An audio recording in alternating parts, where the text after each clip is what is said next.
live shot as the energy builds, as Mickelson makes his way onto the first tee. Being serenaded around the golf course, being sung happy birthday to just about wherever he goes to. And we've been talking a lot as Tiger makes his way about the end of yesterday's magical third round. We can only hope that today's round will match that incredible intensity. It's almost like a gladiator arena. This is getting really loud. I never heard anything like it. Mickelson's birdie putt, huge swing to the right. Looks good. It looks good. Yes! What a great putt. Mickelson now to even par. His first 3-putt of the championship. That's putt. Looking good. Right off this decibel level. I guarantee it was there. The neck is standing straight out. Got to back away with that Mickelson roar. This one's going to turn a little left. Yes!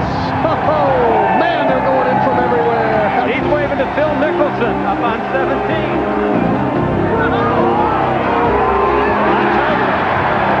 There's his first birdie of the day on the most difficult hole on the golf course. And there is some resolve in that face. And look at the reaction throwing the putter down at the back. First fist pump. Man, they're going totally nuts. New York sports fans know how to cheer. They know how to cheer it very, very loudly. And our ears are still ringing from yesterday's third round. What a great day at the Open on that Saturday, Johnny. And we'll see what today's final script ends up being written as. But will it be another coronation for Tiger, or will there be more fireworks from Mickelson and company to try and perhaps chase him down? I got to believe that the 9 out of 10 people are pulling for anybody but Tiger, and it's because Tiger's won everything, 6 out of the last 10 majors, and everything's gone Tiger's way. And there's a lot of great stories out there that haven't won majors, like Phil Mickelson, guys that would change their life. New Yorkers love to root for underdogs, and I'll tell you, that stuff yesterday on Saturday was louder than I've ever heard anything. It was like a Sunday climax to a tight championship, and it really wasn't as tight as it sounded like. So if it did get tight, it would be awesome this afternoon. Plus, don't you get the feeling people have seen Tiger Woods win a major championship by 15 shots, a British Open by 8 shots, a Masters by 12. I mean, it's not a dislike of Tiger, but they want to see a competition here, a close competition, and you definitely got the feeling from yesterday that they're going to like to see Mickelson win the most of anybody in the golf course. They're going to enjoy it if he wins, Tiger, but I think they would like it to be close. And all the golfers that have golfed in this public facility know the sign well. The warning out there that it's a very Ladies and gentlemen, this course. is the 3:20 starting time. From Houston, Texas, Jeff Maggart. So Jeff Maggart, 38 years old, and with all of these high-ranked players, you can't forget about Maggart, who does have the 124th ranking in the world, Johnny, but he's an open type of player, and you've really liked his swing this week. He's back to the old Jeff Maggart. He was playing a draw for a while and flipping the club, releasing it too much. And his swing has the reverse C, keep the club face square, and that's where his accuracy is.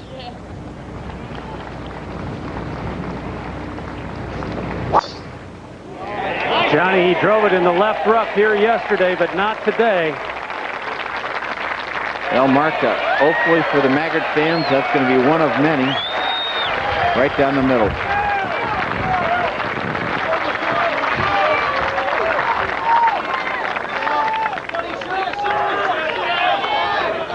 And Johnny, right now, I certainly get the sense that Phil Mickelson is the crowd favorite. I'm not sure what's going on from San Diego, California, Phil Mickelson. Already got a club change. I think driver's in the bag. His caddy literally said, "Phil, don't hit the driver." So he's going with 3-wood, which I think is a good play. So another Sunday, another chase for that elusive major for Mickelson, 32 years old today. Little draw 3-wood for him, being lefty is perfect.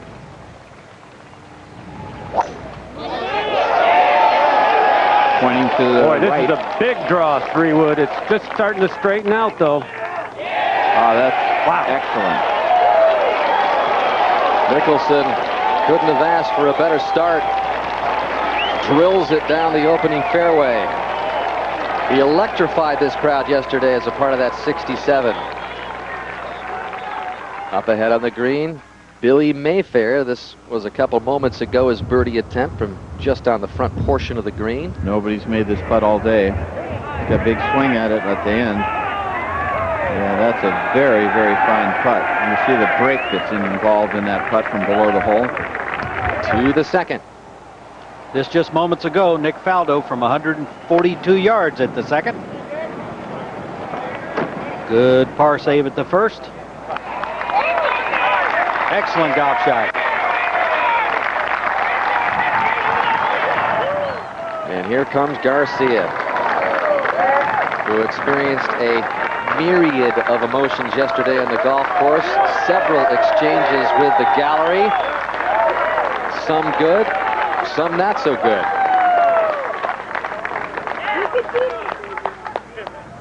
Says he's not nervous. That's hard to believe. I don't think there's ever been a guy in history that didn't have some nervousness to him on the last day of a U.S. Open, especially when you're close to the lead. But he is young, and you hate to admit you're nervous. Most guys don't. It's too macho. They just don't want to admit it. A 22-year-old and a 26-year-old in the final pairing. And since the U.S. Open went to 4 days back in '65, this is the youngest final pairing in the final round. So you talk about the future of golf on this final Sunday at this championship. You're looking at it right there in Woods and Garcia. Yeah, that's good stuff. See him on the practice green here. Looks like Tiger's aiming at Sergio.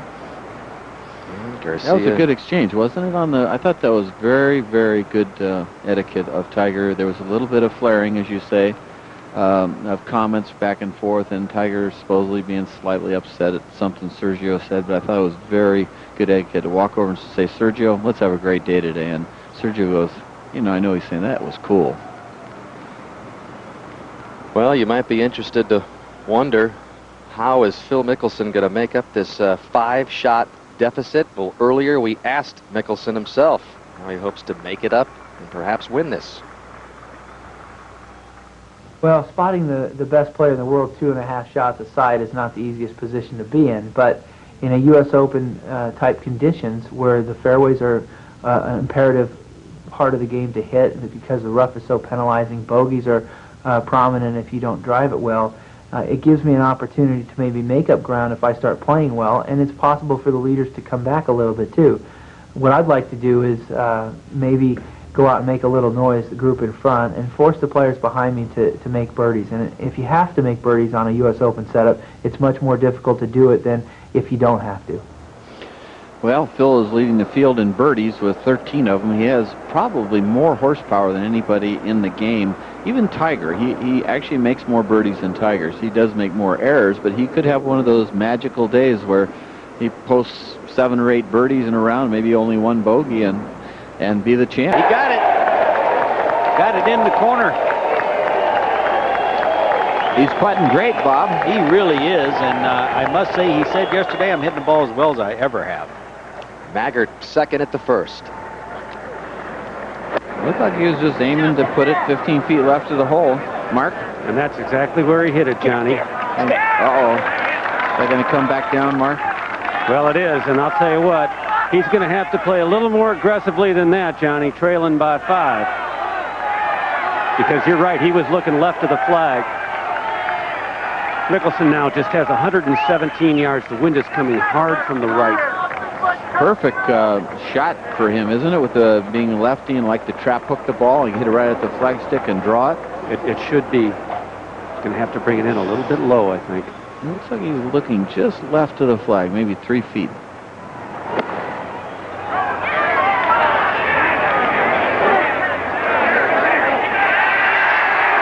Well, out of the rough. Look at this. And look at this shot by Mickelson. Well, that's a very fine break, Mark Rolfing, to start the day. That could have been in a bad spot. So backspin helps with a nice little side bounce. And Tiger Woods has arrived on the scene at the first tee along with Sergio Garcia.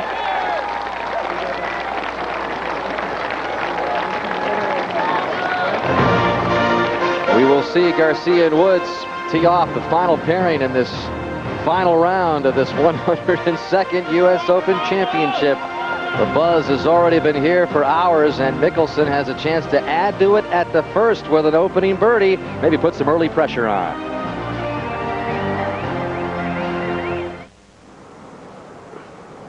Let's go to the first tee. Gentlemen, good luck. Ladies and gentlemen, this is the final pairing. From Spain, Sergio Garcia.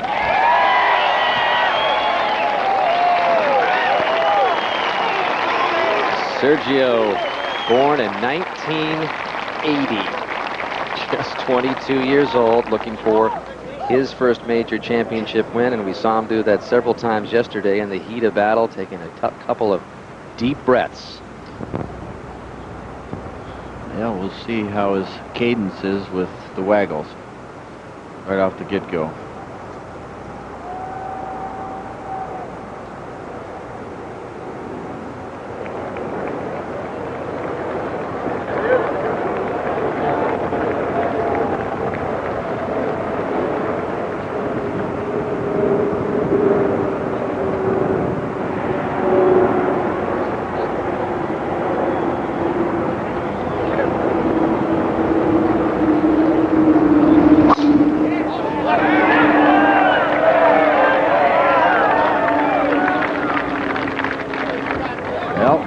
Waggles and hit the fairway around the edge. Up ahead, Mickelson for birdie. And you can bet that Woods and company hear this on the first tee.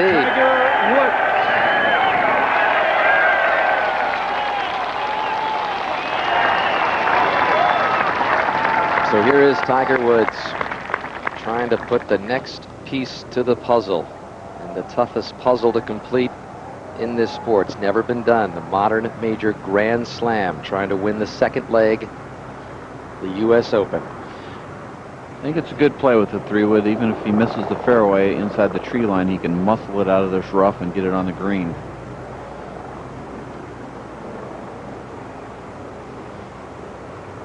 Aiming right.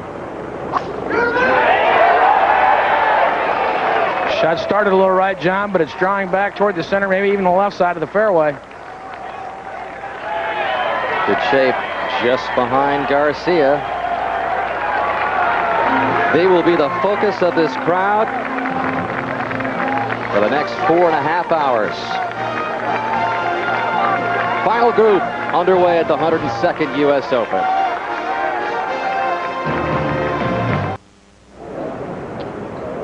Just a moment ago at the par 3 third, Nick Faldo, lengthy putt for birdie. But it's a little quicker than it appears. It does turn a little to his left.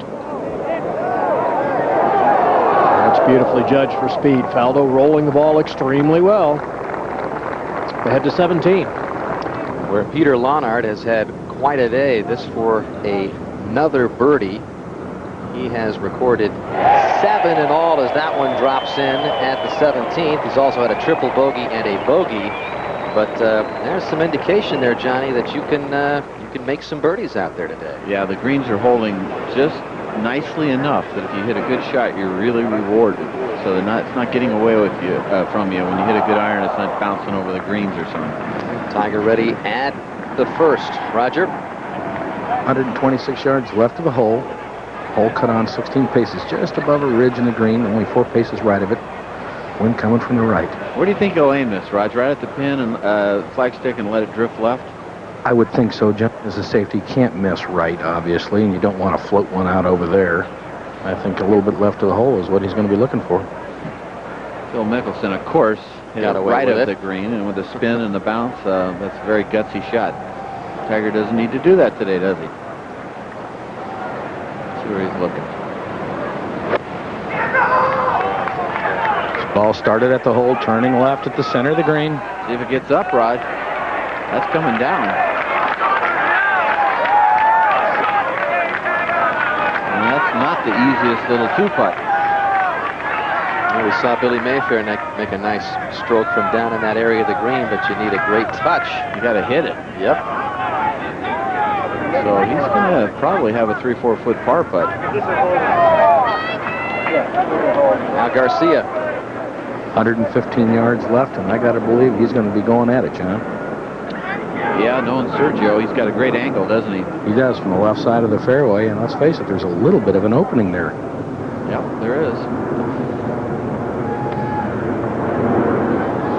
Yeah, it's going to be people. He should have put cotton in his ears, Raj. It's just not a good combination. The large amount of time that Garcia takes to hit in this very frenetic New York crowd just can't wait for him to pull the trigger.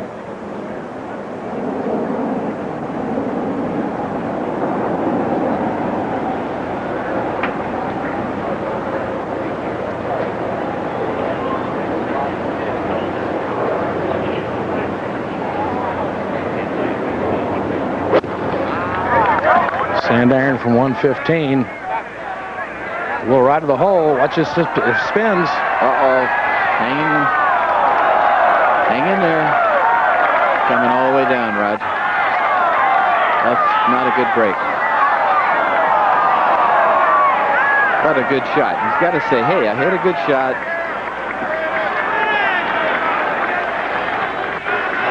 He is one heck of a wedge player, Roger Maltby. Well, we touched on it earlier, how good Tiger Woods is closing the deal, and look at what he's done in major championships, taking the lead into the final round of a major 7 times. He has won all 7. In fact, 23 for 25 overall with a 54-hole lead on the PGA Tour. He is a deadly finisher. And over at the second, Robert Allenby for bogey. Billy Mayfair's already made bogey.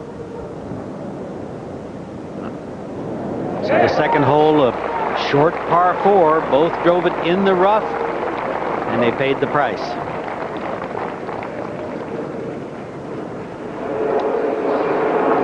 And back in the fairway at 2, Jeff Maggart. 136 yards for Maggart, Murph. And he made a real good 2-putt from the front of that first green. Had a tough 4-footer for par. It's always a comforting start to make a good 2-putt.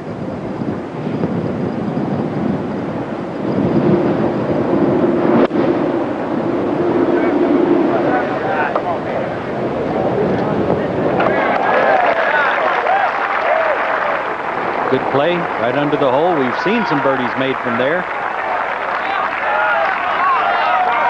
Phil Mickelson now with 130 yards. And of course, he got that tremendous kick on the first hole. How much off are you thinking? 5? Right now I'm thinking 5. Talking about how much to take off the yardage. 5 yards, allowing for the wind. You know, Murph, I found myself thinking about Payne Stewart a number of times today. I know he's watching, and I just have a sense he's probably rooting for Phil Mickelson. I don't think that can hurt. I think you're probably right about that. This needs to come down. Well, we've seen a lot of golf balls up there, and that is not an easy 2-putt. Well, speaking of not easy 2-putts, Tiger first to go at the first, Raj. Well, from about 40 feet.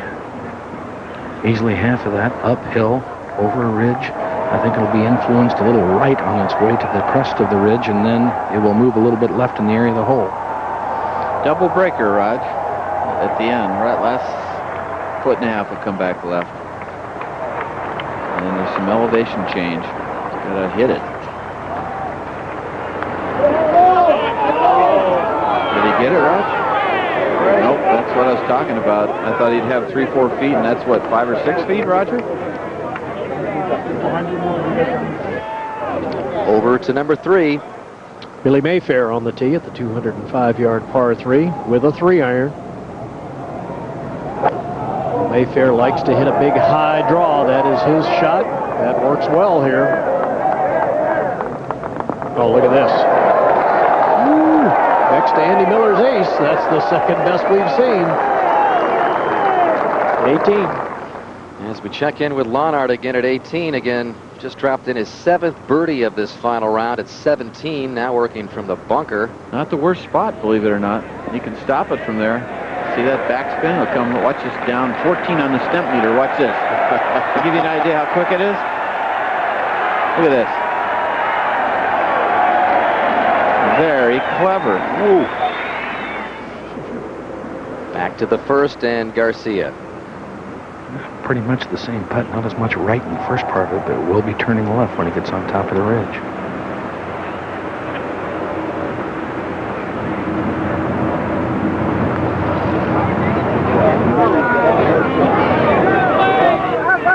Just hard to get it there, Roger, from the bottom. We've been watching all week long and hardly seen a putt get to the hole from there.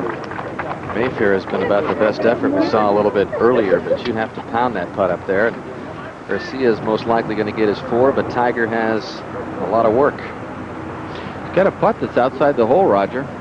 He does. He's going to have to get this ball off the hole, and if he hits it a little tenderly, That it'll ball break marker? pretty hard. Ball marker's got to be in his way, isn't it? He's going to have Sergio move it. Yeah. I mean, it was definitely something you didn't want to look at.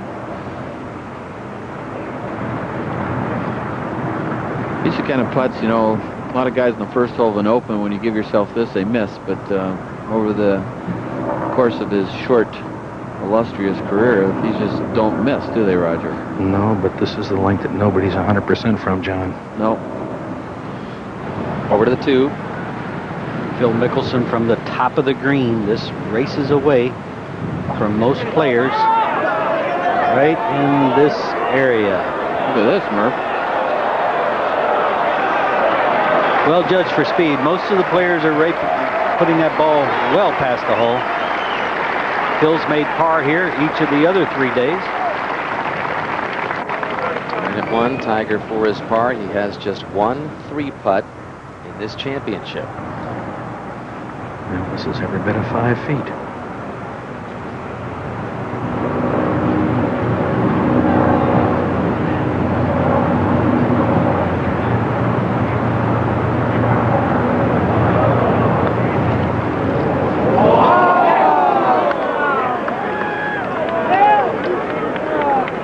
Some guys in the field are going to enjoy that bogey. I can tell you that if he makes this even.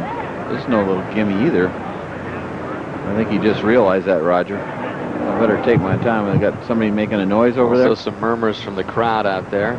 Yes, there is. There's a lot of noise from the crowd, a lot of people shouting in the background. Tiger's waiting for silence.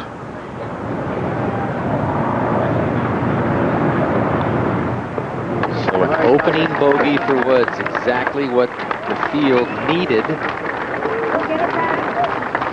Boy, you wouldn't have thought he'd make bogey from the fairway, Roger. So there it is, Mickelson 3 back. Not something you would expect with a wedge from the fairway. I can't remember the last time you started with a bogey like that. Let's go to the 2nd. And Jeff Maggott for his birdie on the 2nd hole. A man who hasn't made a bogey since the 11th on Friday. Almost no break there, Murph. Very little is exactly right. And at the first, Garcia for his 4. Chance to pick up a stroke on Woods.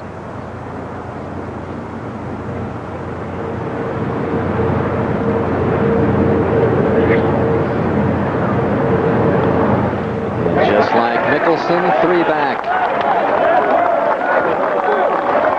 So an interesting beginning to this final round of the championship for the leaders. Well, guys like Phil Mickelson are saying, yeah, I've already picked up a couple shots, huh?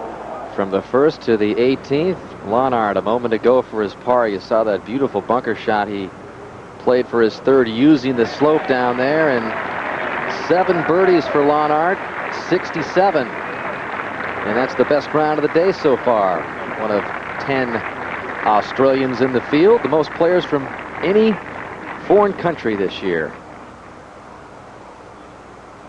And There'll be another international field at Wimbledon coming to NBC in a couple of weeks. Last weekend in Paris, Serena Williams defeated her sister Venus for the French Open title. She now looks to repeat that feat at Wimbledon, perhaps. The championships starting in a couple of weeks, Saturday, June 29th, right here on NBC. To the third. Short putt for Billy Mayfair for a birdie 2 to get him back to 1 over par for the championship. So Billy missed one for about this length yesterday. Straight putt. All right, so Mayfair, who birdied this hole yesterday, birdies it again today. He likes the par 3 third. We go to 4. Third of the par 5. Nick Faldo coming up. From 84 yards. Boy, that was a good shot. He couldn't aim it at the flag at all because of the oaks in front of him. 48-24. Faldo 5 back. 1 under on his round today. We'll have a birdie try at a marvelous par 5, the 4th, as we go over to the tee at 3. And Phil Mickelson will be first to play. A little surprised he's on the left side of the tee, Gary. Well, yeah, I am, John. I guess the only thing he's trying to do is give himself an angle to play his left-handed draw, where he can start the ball into that gap and let it work toward the hole. You'd think it'd be on the other side of the tee for a draw. Well, then his fade, yeah.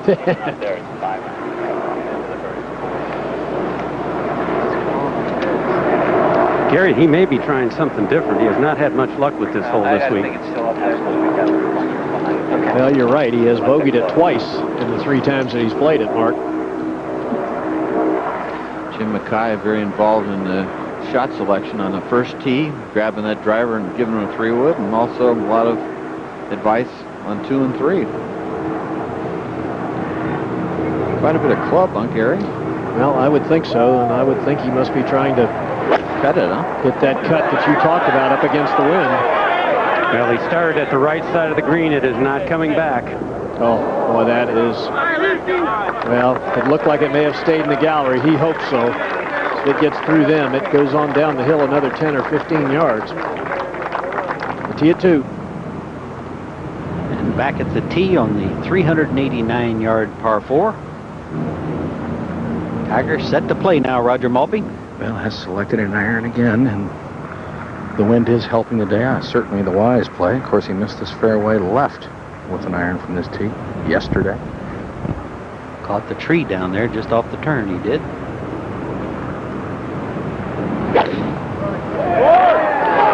This ball going up the right side and turning. This should be okay. Sergio Garcia's tee shot with an iron has also found the fairway. Side by side they are.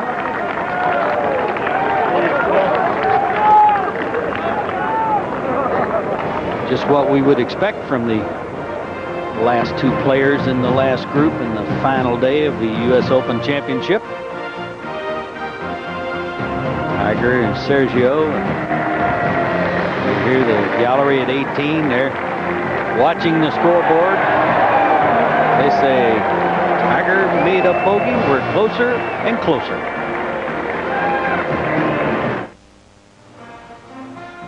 Final round of this championship, once again, falling on Father's Day. Happy Father's Day to everyone out there. And there's plenty of dads out there. Many of them have played this golf course, and like the game is introduced, it's passed along generations and out there with their sons and daughters today.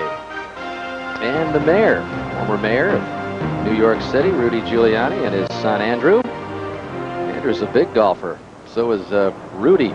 Back out to the second. And Sergio set to go, Roger. 138 yards uphill, but downwind. This is a pitching wedge.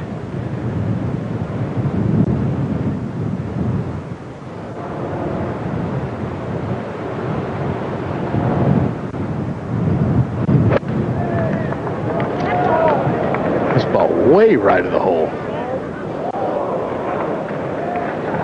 Wow. Had big intentions of hooking that one, obviously. Bit of a miscue. You see him checking it out. And now Tiger. 134 yards to the hole, also a pitching wedge. Sometimes when you bogey that first hole, some of your best rounds, don't you think, Roger? Sort of wakes you up quick. Might make him be a little more aggressive. He did look a little bit tentative on that first hole.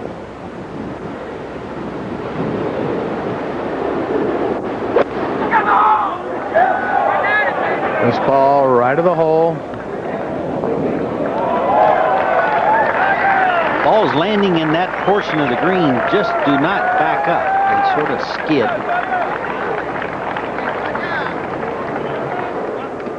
Over at the third, Phil Mickelson getting ready to play his second shot, and Mark Rolfing, a good break. The ball stopped where it did.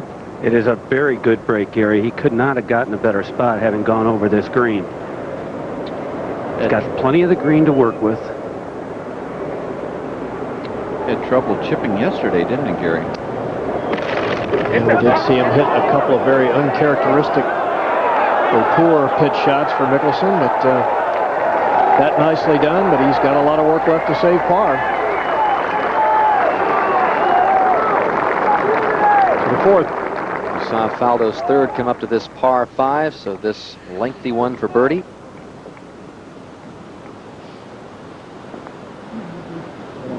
Green likes to go from left to right, and it's just hard to see, but the whole green falls to the back.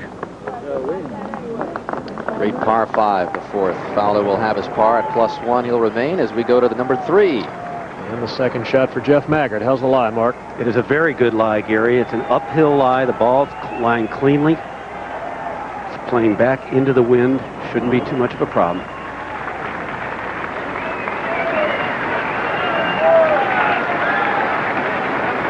Oh, Shanked it. absolutely. I forgot to figure in the fact that it's the final round of the U.S. Open. Oh my gosh, trying to hit a big spinner, I'm sure. Got the blade wide open.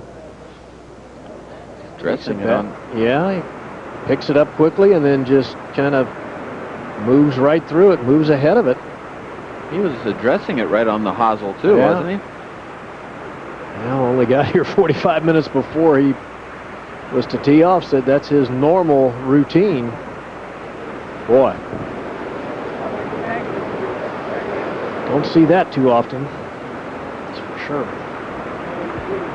He is nearly twice as far away now as he was just a moment ago. And I would think that that has got to unsettle you a tremendous amount as we go to 5.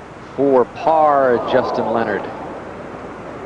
And so he's got a couple of bogeys in his last 3 holes. Drops a shot, +3 for the championship, +1 on his round today. So Justin is a full 7 behind Woods. 3. Maggart, 4 par. He really should be thinking of a bogey right now. That would be a pretty good score.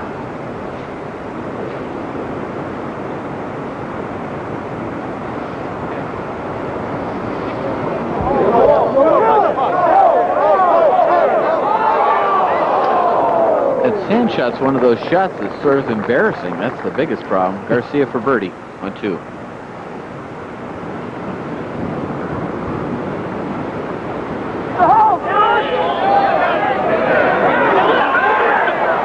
Sergio reading that to fall a little left. Roger Maltby just didn't want to do it.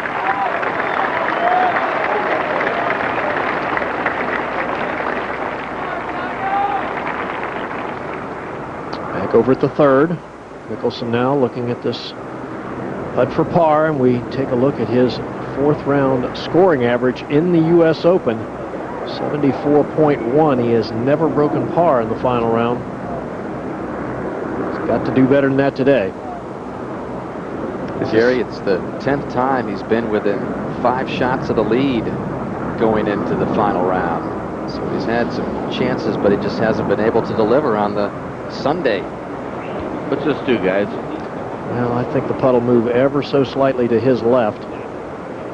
I think he needs to start it just outside the hole, Gary. And certainly with 4 being a potential birdie hole, I think this is an important putt to keep his momentum. Does he look confused, or? Well, there's a helicopter flying in the background here. He may be waiting for it. I'm not sure.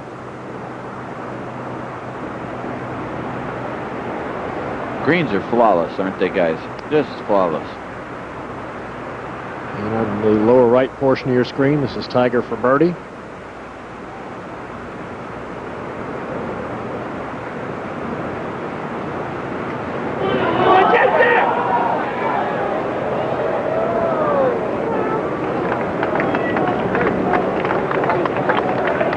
And a great par save for Mickelson at 3. That was what he did so well yesterday after changing putters before the 3rd round. Made a number of putts like that. I like the speed there, Johnny, kind of easing the ball into the hole. Seems like sometimes from that distance, Phil just tries to firm the ball so much. Good point. Over at 2. And Tiger now for his par. I would have said, Roger Maltby, that this is deceptively a hard putt from up there where Tiger was. That ball really goes left.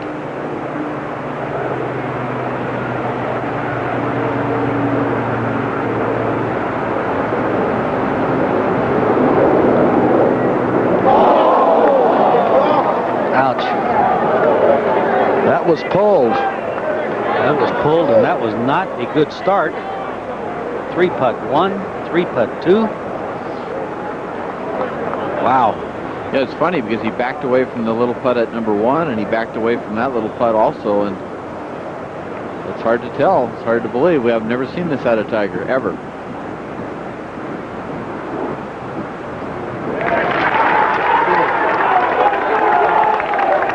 So the challenge is on. Tiger needs to challenge himself at this point. This is a surreal feeling indeed. Have another look at that putt. Should be playing this inside the right edge, and that ball starts inside left.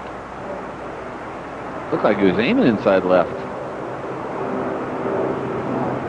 Just a moment ago at 3, this was Maggart's bogey putt. Moved a little to his right. So the shanked bunker shot leads to a double bogey, his first over par hole in 28 holes. So now Wood's lead is down to 2 over Mickelson and Garcia, 4 over Faldo and Mayfair. Harrington 5 back along with Maggart. Looks a little bit like the leaderboard did late in the day yesterday when Mickelson and Garcia climbed their way to within 2 before Tiger had those 2 birdies at 15 and 17 to up the lead again. And what a big break, nicking the gallery on the last hole and hanging up on the cables. That's the kind of breaks that we've seen Tiger get. But let's take a look at this hole. 4th hole is such an awesome hole. You drive off in a high spot here, down into a valley. The bunker on the left is the key aiming area for the big hitters. This middle part of the bunker is about a 285-yard carry right there. So, and then if you can drive it just past the bunker, you got a good chance to make birdie. And they like it, and this is an Does he ever like it? imperative tee shot. Just blast the driver to 3. Garcia on the tee. 5-iron for Sergio.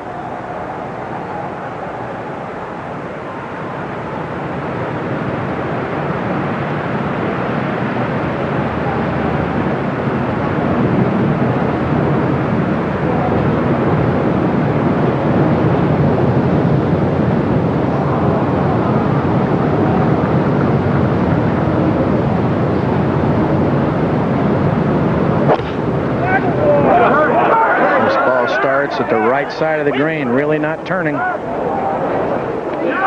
bad, Roger. Safely on, a long way from the hole, a deceptively quick putt from there.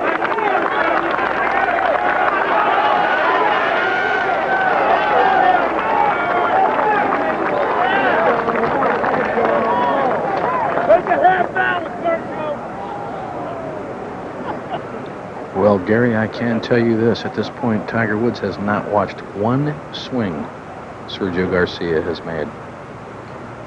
Well, Tiger was asked about playing with Garcia yesterday, and he said that was going to be his game plan, that he would not look at what Sergio was doing, didn't want to get caught up in the watching all the regrips and the time that he stood over the ball.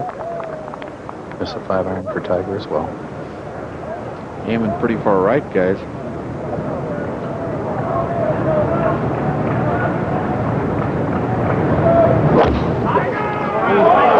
This ball starts the right side of the green, is drawing slightly, but will still be a little right of the hole. That's a nice shot. Both Tiger Woods and Sergio Garcia safely on the green at the par 3 third. They've made up strokes on Woods, though. His now lead is 2. Moment ago, third shot to the par 4 fifth for Nick Faldo at +1, just 4 back. Tiger's 2 bogeys have brought more players into this championship. Faldo leaving himself a chance to save his par and remain 4 back. MetLife Blimp Snoopy 1 continuing to navigate the skies high above Bethpage State Park. Well, Johnny, what do you think of what you've seen so far? I almost like to get Roger's opinion because he's down there, but it's something we just, and like I said a minute ago, I've never seen it out of Tiger, but this is like somebody else leading with Tiger in second place and what they normally do. Well, it's been a struggle from Tiger from the get-go. After his approach came well to the front portion of the green, his approach putt to that point, so he missed it. He was aiming this putt right where he hit it, inside left. I don't know what he was thinking, but Murph says inside right, which was accurate. He's aiming that inside left, hits it there, and it breaks left. He's got 3 3-putts in the last 8 holes, so it's been a much different Tiger Woods even from yesterday when he got off to the slow start and didn't pick up his first birdie until the 15th. It's funny, old man Pard sort of hovers over the U.S. Open, and the wind kicked up right before Tiger teed off and said, par might be the score. To the third.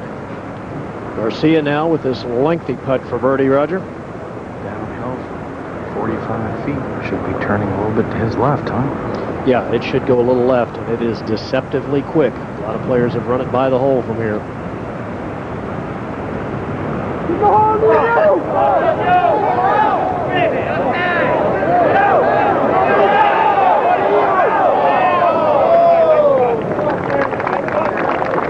Head to 4. The par 5, and Mickelson, after bombing his drive, Mark, is he going to give this a go? It would appear to me like he is. He had a very lengthy discussion with Jim Mackay before he even pulled a club. Looks to me like he is looking right at the center of the green. Dead downwind. And a little bit from the left.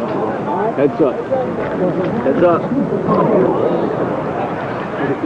Boy, what was that, Mark? Where are you hitting?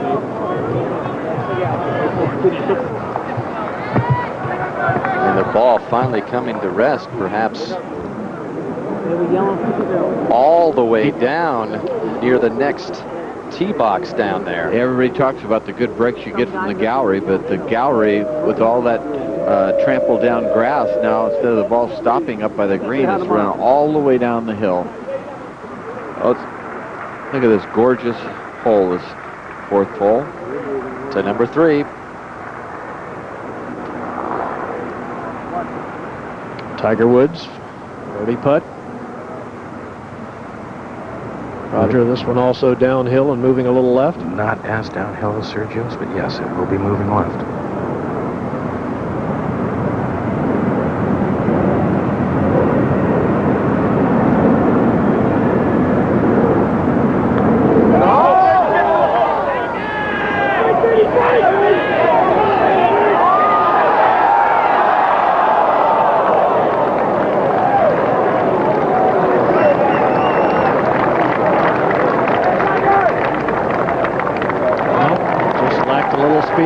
Safe par, though, for Woods.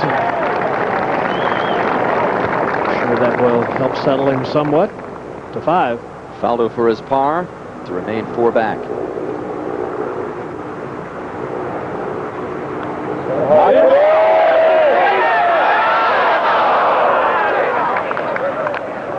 So Faldo picks up his first bogey of the day, falls to +2, back to 3. Garcia for his par to remain within 2.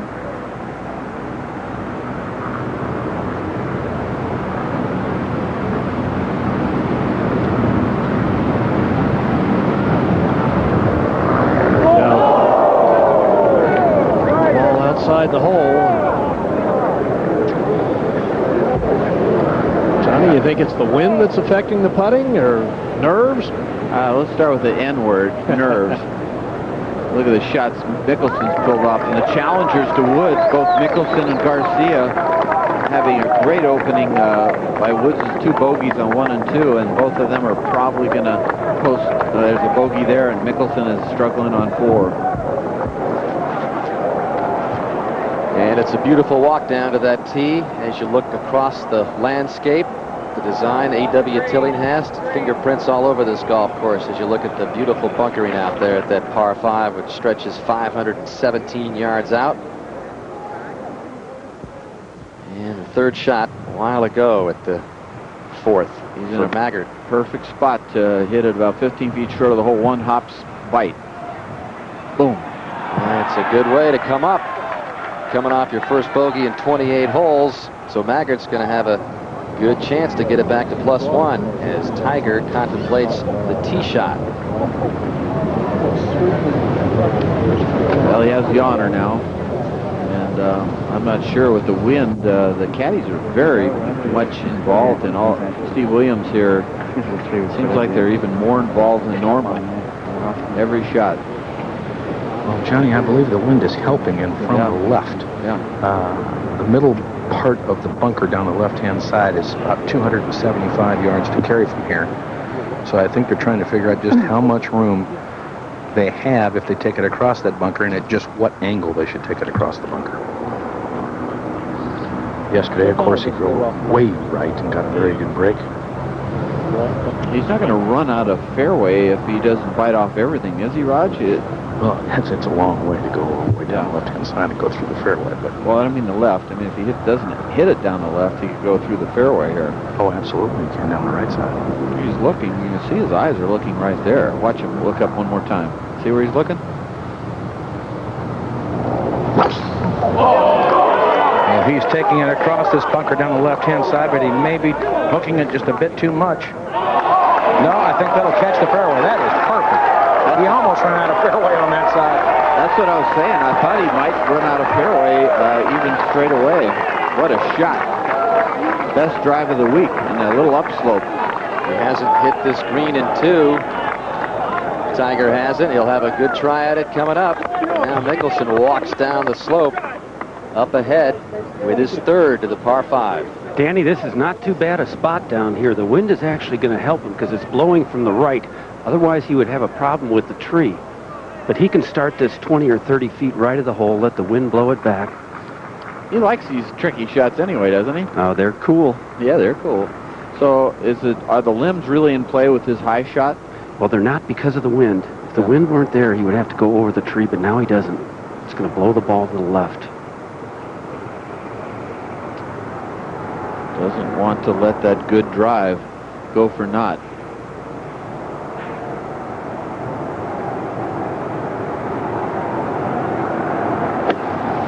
The mastery of Mickelson again. That was a pretty juicy little shot right there. That was a full-out swing. That was a big swing. That was a gamble. Mickelson is escorted through the ropes. So much magic for Mickelson over the years. Another piece there, and another one in the 2nd round when he played his 3rd shot at the par 5 13th. It went all the way across the road, back out to the green.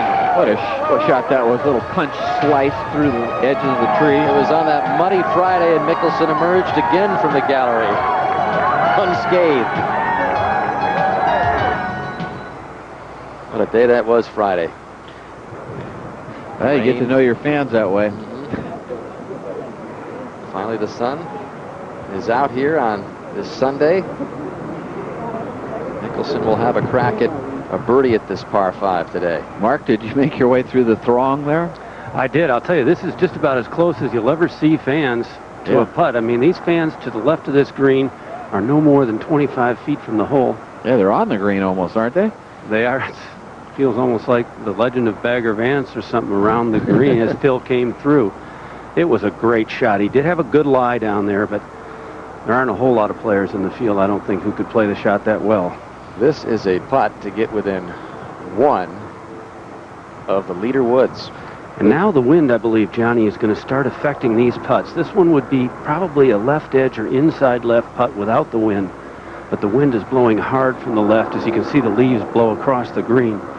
I think it will push it to the right a little. Well, it likes to break more than you can see by the eye, Mark. This putt is outside the hole, I would imagine, if he hits it softly. See the wind buffeting the pants of Mickelson. It's definitely become a factor for really the first time in this championship. What's going on, Mark? Well, I think he's just waiting for a little bit of calm, possibly. I think you're going to see the pace of play slow down a little bit just because there is a lot of crowd that they have to go through all the time, and the conditions are getting tougher by the minute. Made a great putt on the last hole. This one is just a little longer than the last one.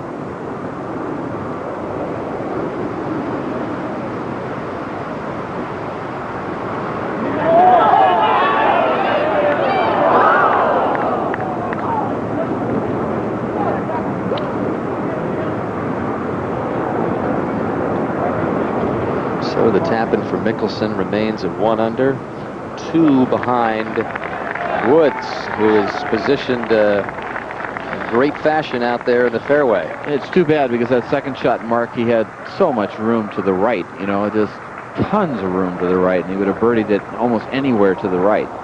We heard him say he was going to try and hit some high fades this week, and that's what he tried to do, and he started it left of the flag, and it kept fading right down the hill.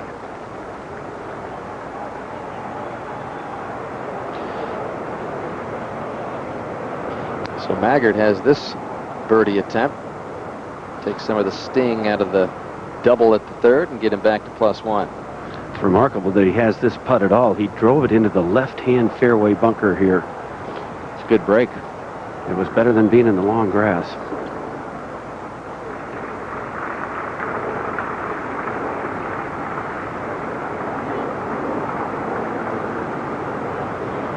That's a good comeback after the double at the third, and Maggard moves to within 4.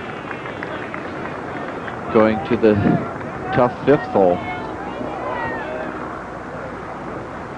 There is Garcia and Tiger out there in the fairway.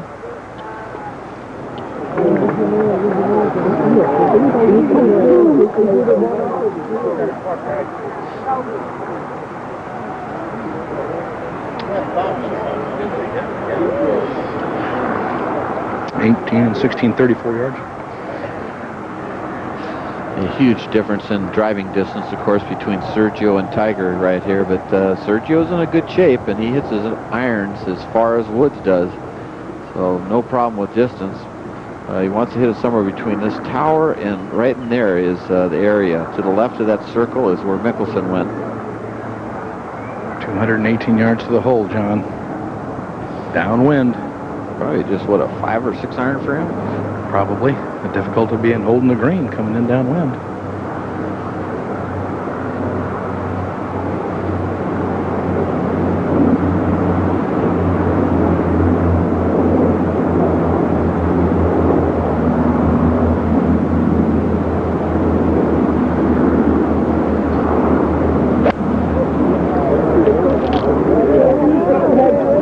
Go, headed left. That's it. Hit it right by the flagstick. Little mowing area down there. Oh, man, that's a bad break there. That could have been within 12, 15 feet. But it's a good shot. He's got a tricky little closely mown area that he's got to deal with. He can putt it, trip and run it, wedge it. And well-struck shot right here. After that second shot, Garcia has made a habit of trying to get a glimpse of his shots through the years. I don't think he was tall enough or could jump high enough to see that one. No. Tiger. Totally blind, huh, Roger? Totally blind, John. He can see the tree and from on the left-hand side, and from that he knows the direction of the hole. 184 yards left of the hole. Think he's going to take dead aim here or play a little right? I think he'll play a little right, John. I don't think he'd want to miss this green left. Is this on the upslope so far? It is. It's on a bit of an upslope, so he's going to be able to get this ball way up in the air. Yeah, this is a perfect spot for him. Could be make an eagle here if you don't watch out. The rest of the field. This ball right of the hole to the center of the green if it's up.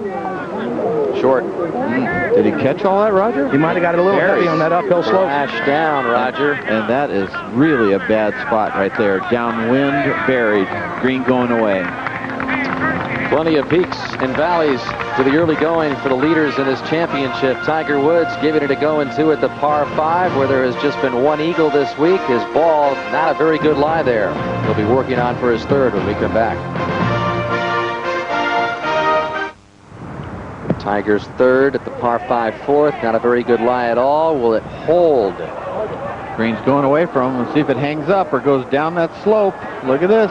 It's going to be okay. That's a very fine shot by Tiger Woods.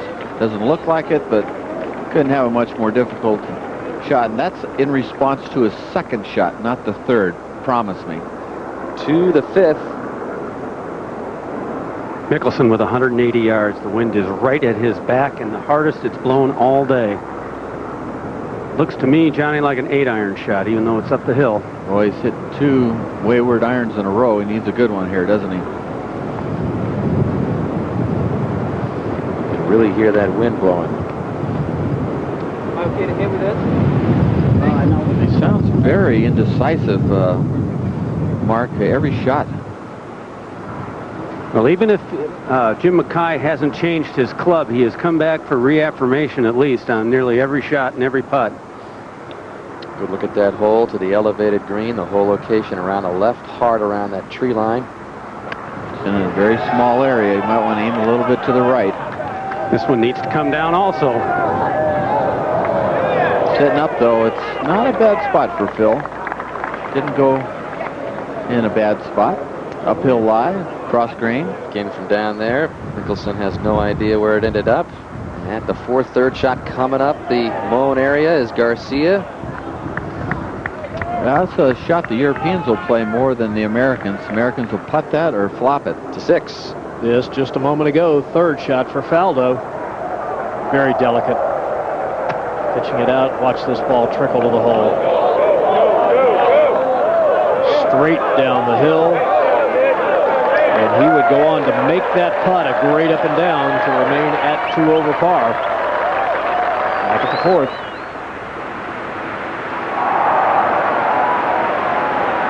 And Tiger Woods, after leaving it just on the top level there. Well, that's just inside 18 feet. Now putting back uphill. Should turn a little bit to his left. It's also into the wind, and the wind on top of this hill, this one of the higher points on the golf course, is quite strong here now. I almost would be surprised if he gets this to the hole. I think it's a little slower than he thinks.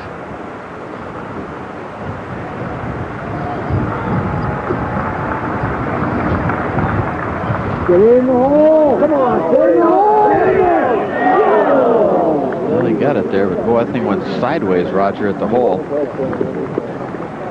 So Tiger taps in for par, remains at 3 under. Over at the 5th, second for Maggard at +1, 4 back. This a moment ago by Maggard.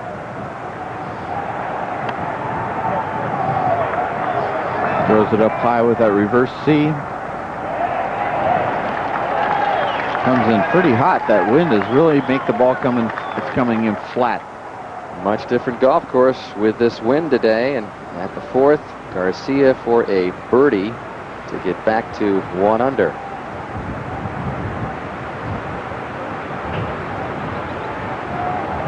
Moving to his right, and quite quick.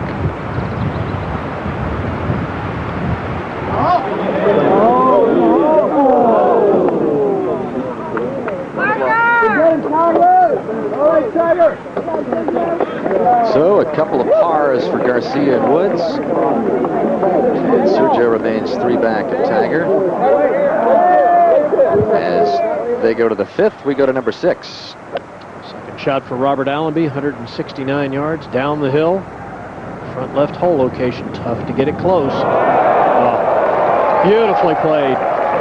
Man was 3rd in the field in greens hit in regulation through the first 3 rounds. There's a good example why. There's a good look down at 6. Narrow fairway that bottlenecks at about 250 yards. Most of the players hitting irons off the tee. We go to 5.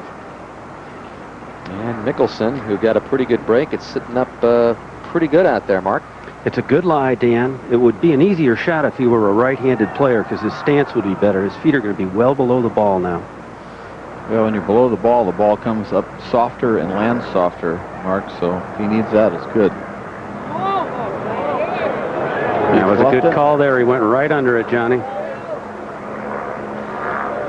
Boy, Tiger's given these guys some serious opening. In reality, for Tiger and his length, he's 3 over par in reality after 4 holes. That 5 he just made on 4 is just like a bogey. In his mind, he's made another bogey.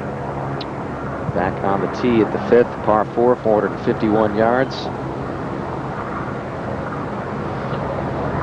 It's nice to play a fade, but with downwind, it's probably, the wind's probably going to, how is the wind, Roger? Is it straight down? It's down, and I think a little bit left to right. Okay, so the wind picked up, and that got him back off the ball. He's playing it back like he's going to hit that stinger trap. Well, it's not the stinger trap, but this going down the right center of the fairway. That is good there. Up ahead, this is Maggard for birdie.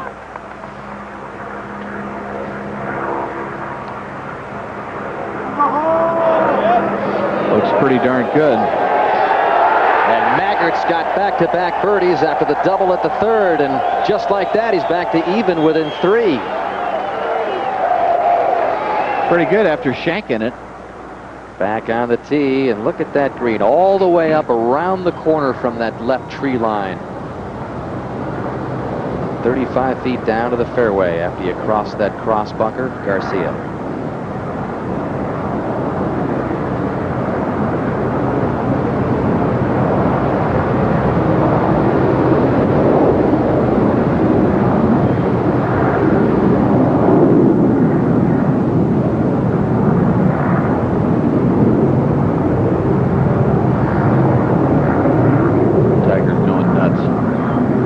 Probably not looking.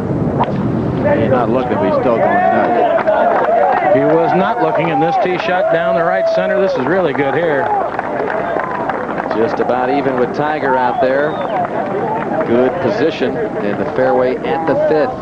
As you come back up that hill, you see the elevation as you get up to the 5th green. Around that corner and that whole location on the left side, as Mickelson now has this for par. From about 16 feet, normally it would turn pretty hard to the left, but the wind is coming from the left and will hold it up a little.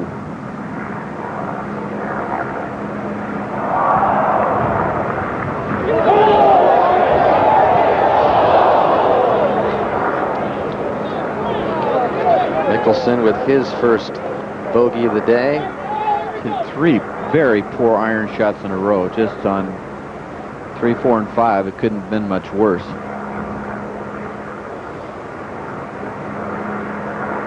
Ball's starting to shake a little bit on him.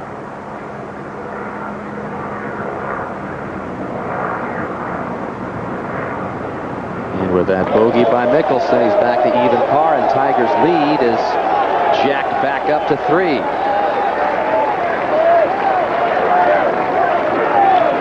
Mickelson, Garcia, and Maggard trail by 3. Let's go to 7. And our first look at the par 4, converted from a par 5 to a 4. 489 yards. Nick Faldo drove in the trees, didn't he, Nelly? Yes, it did, and it kicked down left into a horrible line. He had to wedge it out to this spot, only 198 yards now for his 3rd shot. Tough wind for that hole location, isn't it? Impossible to get close to, Johnny. Got to be careful not to get it through the green. It'd be impossible up and down from behind. He did not like it. He thought it was going right. It's okay now. Over at the 6th, this is Billy Mayfair's 3rd shot. Tee shot found the fairway bunker, and he missed the green way to the right. Now he's in the bunker in 3. We go back to the tee.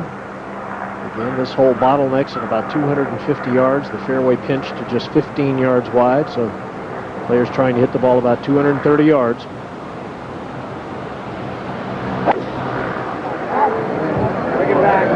Started this one down the right-hand side. The wind is blowing it back. Should be just fine.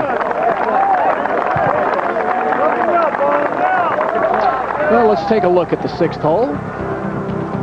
Mentioned a par 4 that plays to 408 yards. Down through a valley and then up onto a fairway that is pretty level with the teeing area. There you see the bottleneck, that bunker on the left extended down the landing area and the renovation. The second shot played from up high down to the green about 20 feet to a green that is small, surrounded entirely by sand. The front left hole location today, anything but easy. There have only been 4 birdies on this hole so far today. Now Mickelson.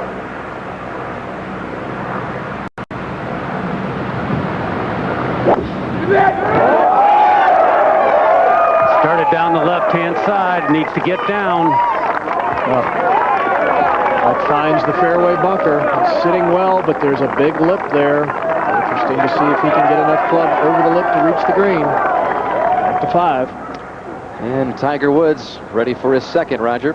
174 yards left to the hole. Can only see the very top of the flagstick. Just about has to play, if he's going at the hole, across the gallery on the very left-hand corner in the hillside short of the green. This is an 8-iron.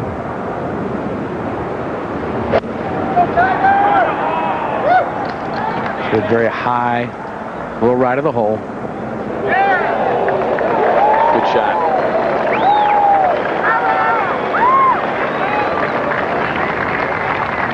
Tiger has 2 bogeys in the first 4 holes and still has a 3-shot lead. Now Garcia, his second. This from 170, virtually the same shot. He too can only see the very top of the flagstick. You can see Tiger in the background, not looking toward Garcia's address and waggle time. His waggle time has increased since we saw him earlier in the year on the PGA Tour. Definitely, he was trying to cut down on the waggles, but during this championship, he's gone up again.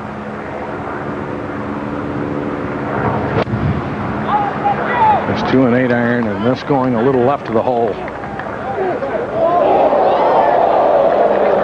Pretty close to the lip of that bunker, it appears. A lot of times when one hops into a bunker, it likes to dig down in there, and he's lucky it didn't bury, but it hit right on the very edge like you saw. To 7. And Padraig Harrington's third now. He put it just in the fringe.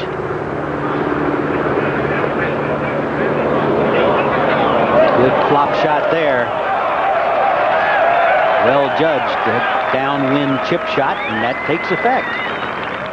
A moment ago, Justin Leonard for birdie at the long par 3/8. A pretty good slope coming from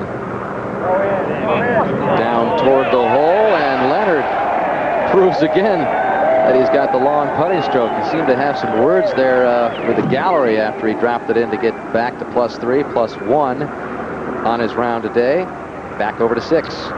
Where Allenby has this uphill birdie putt. Before him, Mayfair putted for bogey, missed, so he dropped to +4 with a double bogey.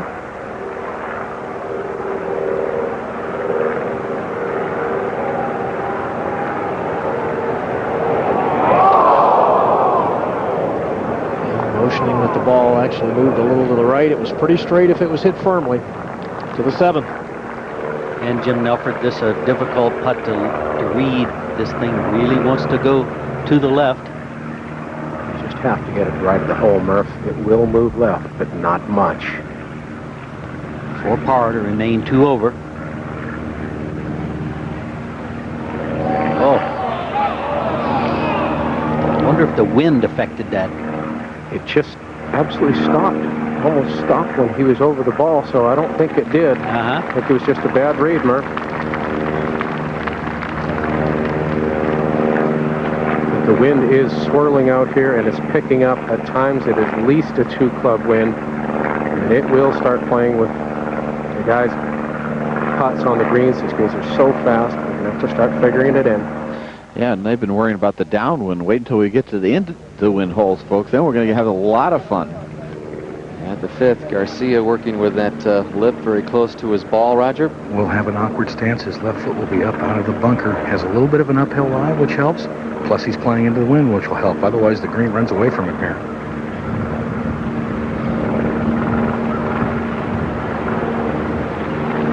It's makeable.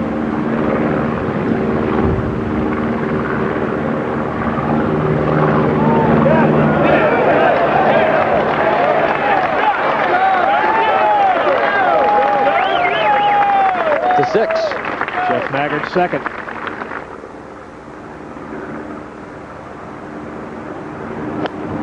.183 yards for Jeff, dead center of the fairway.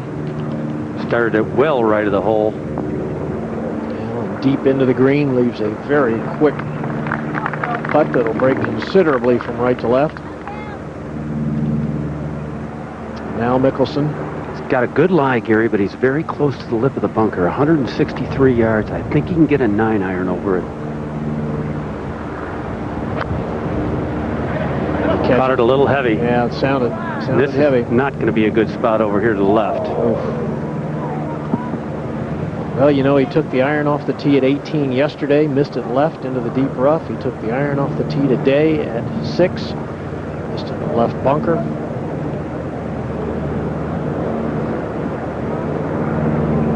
We go back to 5. And Tiger for a birdie. Now this putt from just inside 20 feet. Will be swinging right to left all the way.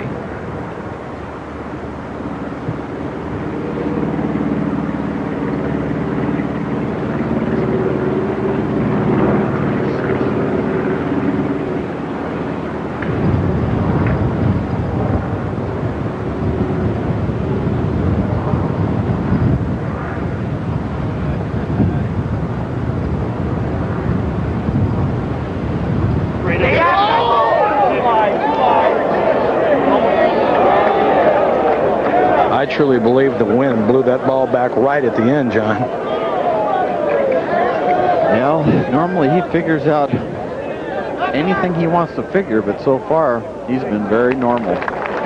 Tiger, one of many of the players to comment that these greens aren't as flat as they appear, aren't as flat as they were publicized. There are subtleties to them, and they have been very tricky, especially for a golf course that most of these players saw for the very first time when they arrived here this week at Bethpage. Sometimes the best way to look at a putt on greens like this is, why shouldn't I play this straight and then let the break lead you where it wants to lead you? But think straight first. A nice up and down for Garcia to remain at even 3 back.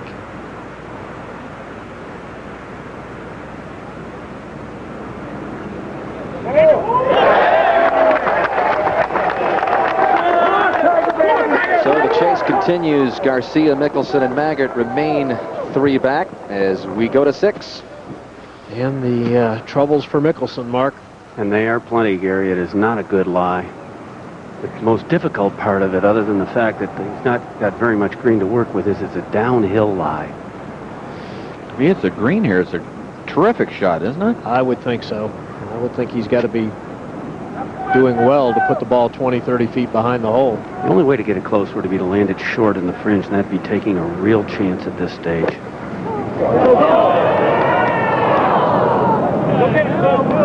that on the downslope, Gary? I think so. I mean, the next one's not very easy either. He couldn't afford to leave that short. No, I agree with you 100%. Had to make sure, if anything, you go long and take your medicine. Lucky he didn't end up in that stuff right ahead of it. Yeah, the fescue. So back on the tee. Tiger Woods, first play. Cameras are not allowed, sir. Put the camera away, please. Oh, the course is winning, Gary. Well, the wind coming up, John. Green's drying out a little bit, causing some indecision with the players. Like I said, we haven't got to the end of the wind holes. That's right. These are, quote, the easier ones, right? You'd think so. Come on, guys. Hold up behind the tee, please, till the players have hit. You can hear Steve Williams in his New Zealand accent taking command of the gallery. We're going to move ahead to the green, and Mickelson's 4th shot now. Another Another shot, Gary, where he really can't afford to take a chance. 6 would not be the end of the championship for him. Got to play it perfectly to get it close. He did. He did. Wide open club face. Beautiful thumping sound as the club hit the sand.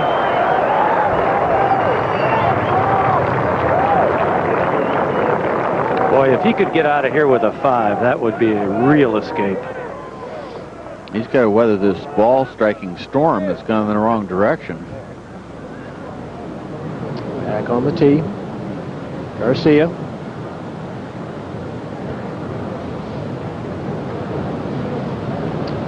Tiger Woods already played. Hit it right down the center of the fairway.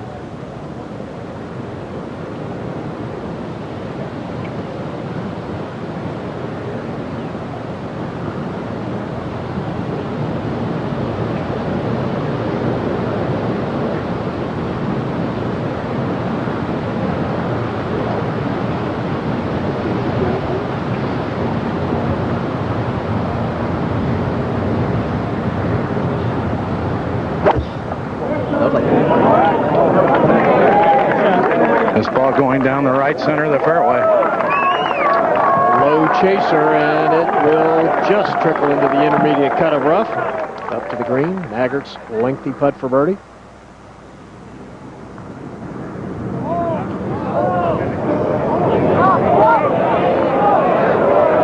lot of speed here on this putt. That is nicely judged by Jeff Maggart.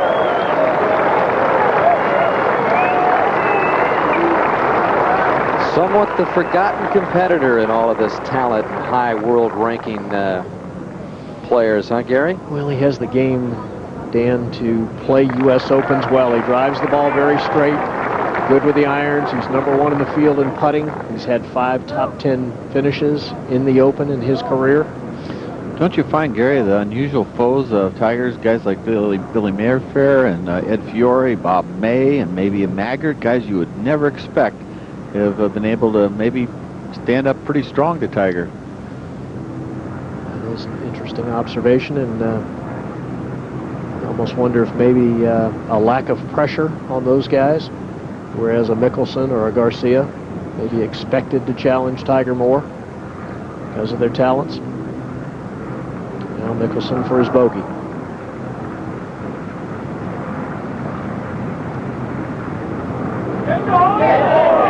Mickelson with a miraculous 5. That moves him yet another stroke away. He's now at +1. Tiger Woods in the fairway at the 6th. And we'll be right back in just a moment.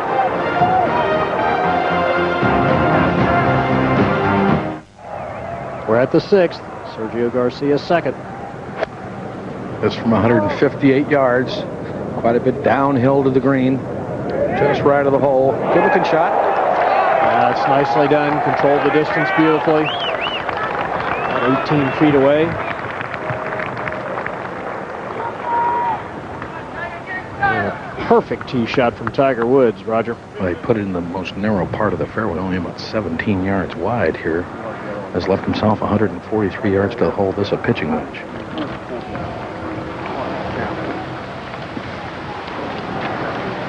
Take a look from above. Look how narrow the area that he drove into. I'm surprised he drove it down that far. I think that hook wind, he got it right in the wind. Must have, and it probably rolled a little farther than he expected.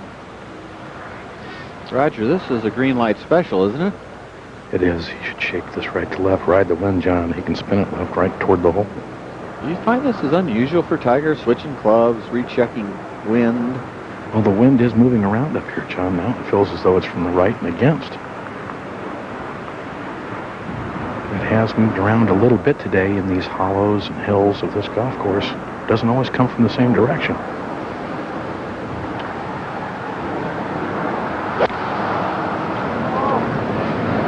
This ball very high, drawing at the flagstick. That is one of the best shots we've seen today at 6. So Tiger Woods will have an uphill putt for birdie. Ahead to 8. A moment ago, Nick Faldo for his par, trying to avoid his 3rd bogey in the last 4 holes. Nicely done. Faldo remains at +3. +1 in his round today after turning in that round of the championship yesterday to 66. Take a look at that grass there on the hill, and that's where it landed.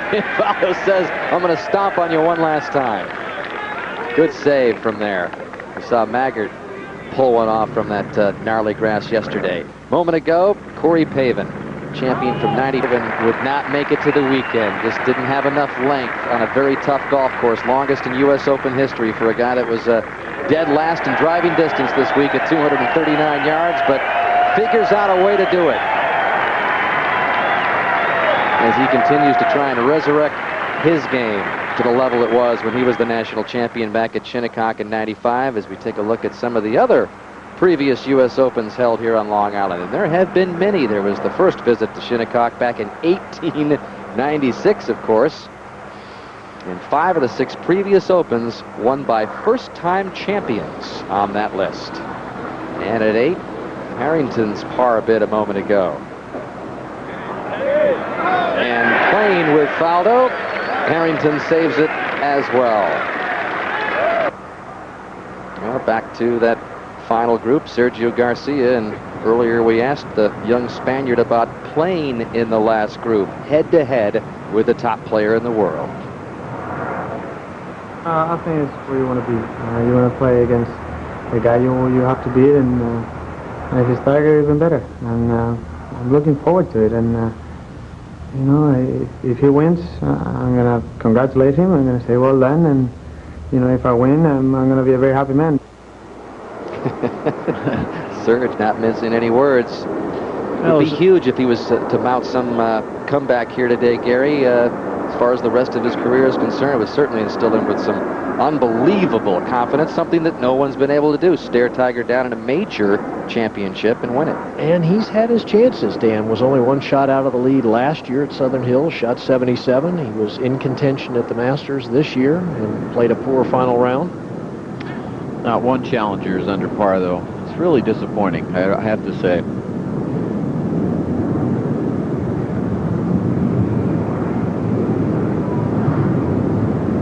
Fairly quick putt here. It will be turning to his left.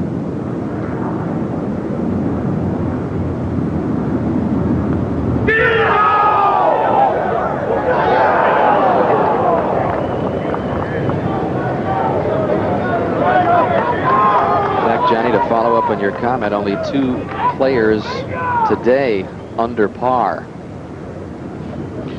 Course average today is 2.5 strokes higher than yesterday, which is surprising. Mickelson's second shot at 7 from 217. This one is left and short again. This is where he began his good run yesterday. Birdied 7, 8, 9.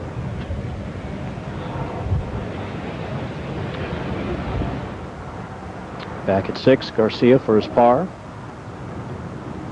Okay.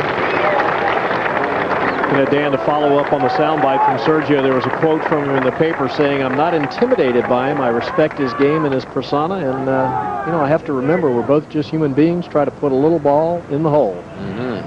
Easy to say. Yeah. Back at 7. And Jeff Maggart from the rough. Not the worst lie I've seen over here, Murph. Got a lot of club on it, too.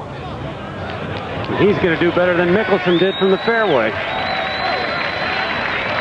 Good little bounce and roll. That will go up the hill and probably come right. Oh, a bit unlucky. There's quite a slope there.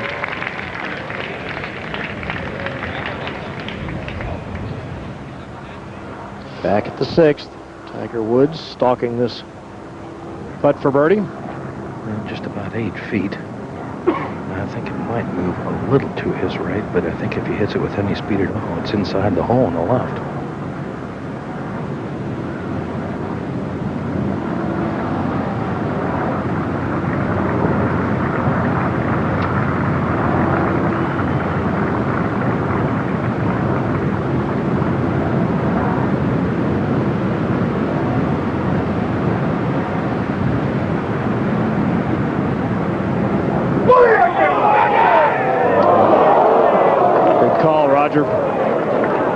well off the hole. They've moved ever so slightly. Tiger with a little look of bewilderment there, expecting the ball to break more. The lead is still 3 by Tiger Woods over Sergio Garcia and Jeff Maggard in the final round of the 102nd U.S. Open.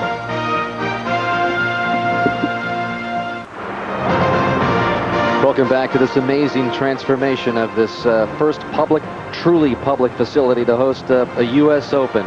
A.W. Tillinghast design, helped by some $4 million by the United States Golf Association, pumped into it and just polished off this gem into just a masterpiece, hosting this 102nd U.S. Open. Back out to the action at 7.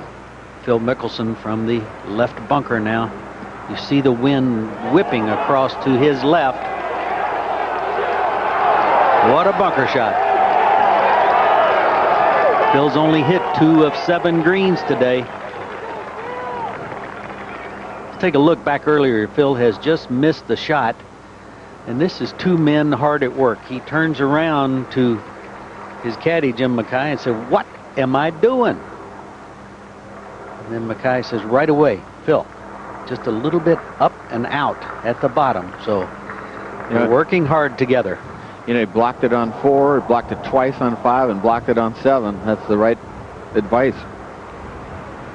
Jeff Maggard now for birdie. This a roly-poly putt breaks a lot to his right.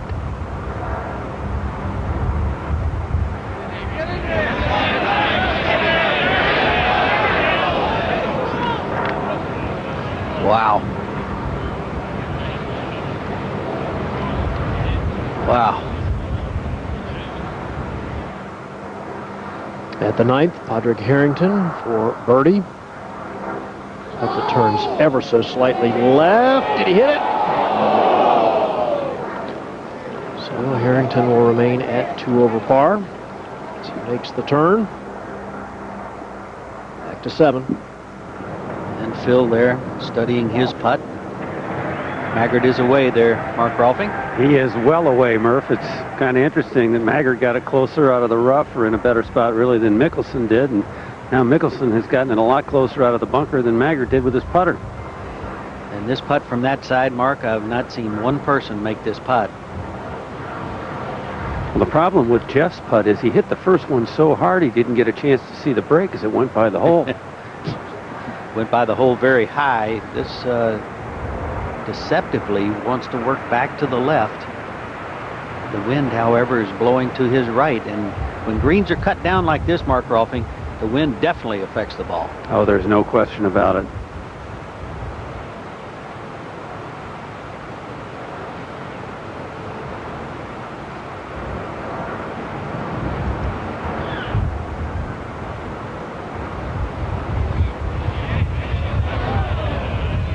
Wow. Well, that's a disappointment after you get it out of that primary cut of rough and put yourself in such a hard position from which to putt. 3 putted. This will be some par here, Mark Rolfing. Oh, it sure will. Well, you think about the up and down on the bunker at the last hole for bogey.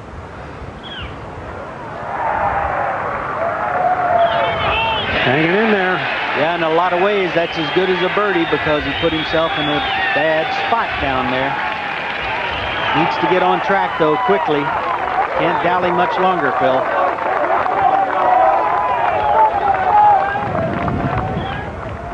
There you see, while Maggard was putting, Phil's trying to get that thought in. Seems to be hanging back. There you see he's staying much taller in the upper body. It would appear that he's dipping just a little bit going in there. Just amazing, Johnny Miller, how little mistake can be made and how far offline a golf ball can go. Yeah, Mackay was saying that right shoulder at impact is raising up, and that's blocking and opening up the club face, and that's what his advice was. Probably what Rick Smith has had him work on, too. Tiger ripped back in the fairway now. Roger? 217 yards left of the hole, Murph. Wind hard at their back, slightly to the left. Tiger went with a 2-iron off the tee here, 489-yard par 4. Well, you do not want to miss this long and right, Roger. Most difficult chip from over there.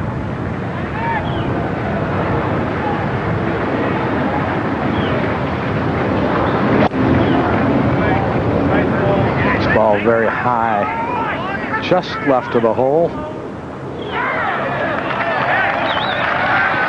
Good position. Center of the green, just under the hole. That's how you have to play in U.S. Open sometimes. You just cannot fire right at every pin. Garcia now. After a 3-wood from the tee, 212 left of the hole.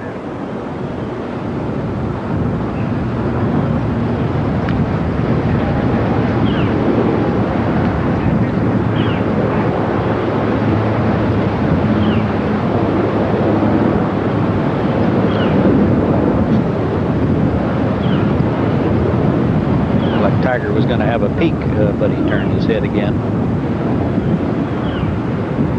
That's a good idea. It can be distracting.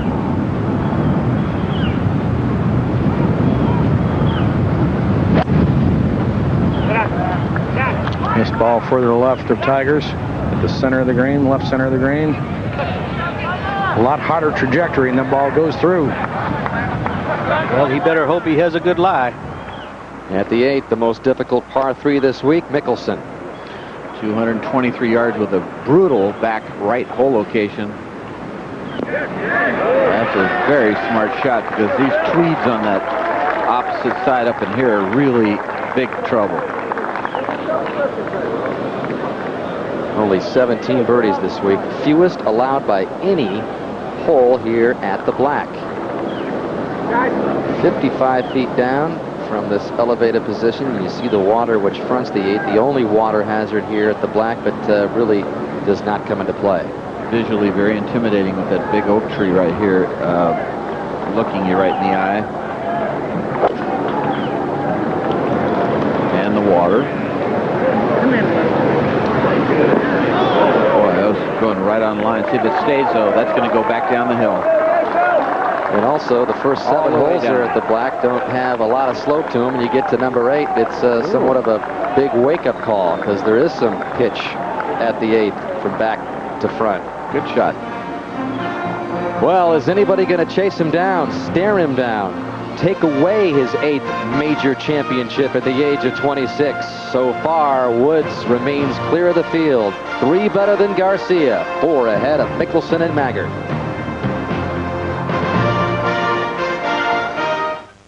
You're looking at a pretty telling graphic entering the final round. Best winning percentage with a 3rd round lead since 1970, including the British Open. Minimum of 10 leads to get on this list. And Tiger the best 23 out of 25. And Johnny, a pretty good closer in your own right. And on down the list. What would be the keys to being a good closer? Is it just something inside of you, or can you work on it?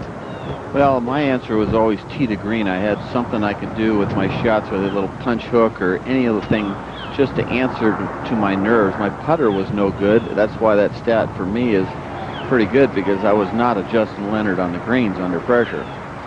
But you gotta go with your strengths.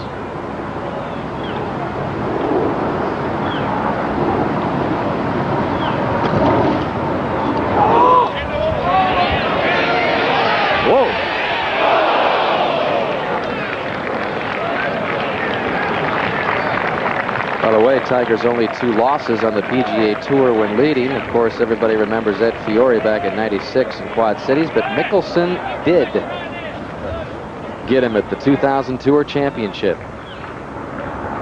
Hard to appreciate that speed on that chip shot there, Roger Mulvey. Well, that one jumped out of a line that was sitting down a little bit, and its first hop was just kind of turned over.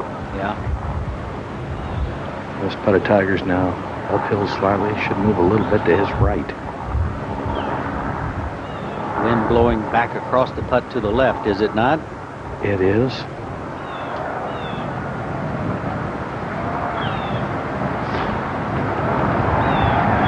You almost feel it's time for Tiger to make one here, Roger. Well, I would agree with you. So far, I think this is very much like he played yesterday. Uh-huh. He just needs to get untracked. Needs to get some kind of confidence going.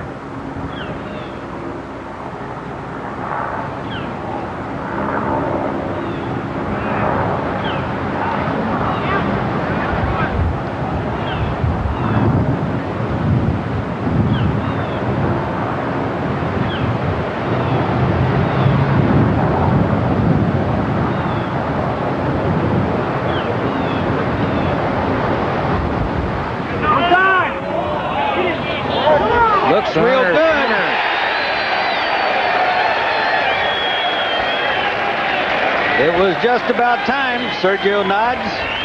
Nice putt. Good call there, Murph. And Mickelson coming back down to the 8th.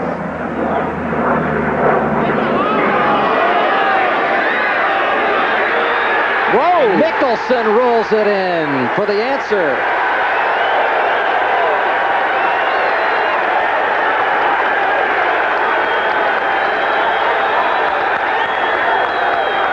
So Mickelson back to even.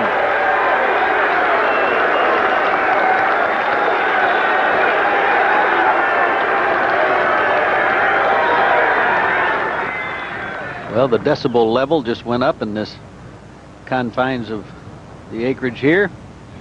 Sergio for par now.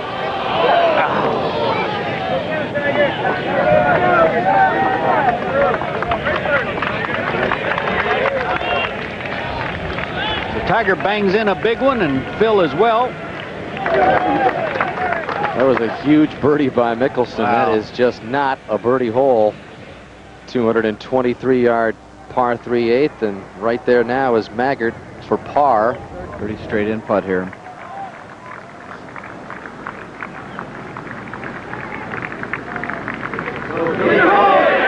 Maggart escapes with his 3. Remains at +1, 5 back. But the closest pursuer to Tiger Woods right now is Mickelson, thanks to that long birdie at 8. He is within 4. And you remember how the crowd pulled him along, especially in the latter stages of yesterday's 3rd round, and by the sound of that ovation after that 2 rolled in, they hope to pull him around again. But is it going to be enough on his 32nd birthday and another Father's Day at the Open? I wonder what that little pink card was all about right there. Not sure if that's a Father's Day card or a little notes to himself, or... Well, the final group at this 8th hole. And Tiger Woods, with his first birdie of this final round, moving it back to 4 under, will have the honor. Full location on that right side, well back. Now the difficulty here, Dan, is there's quite a stand of trees behind this tee which shelter the players from the wind. Tiger's been making some motions that he believes it is downwind left to right, and I would agree with that. A lot of players look at that water, so it does serve a little bit of purpose. That you can see down there, the water and the ripples. I tell you what, this is the scariest shot, without a doubt, of the front 9, Roger, visually, don't you think?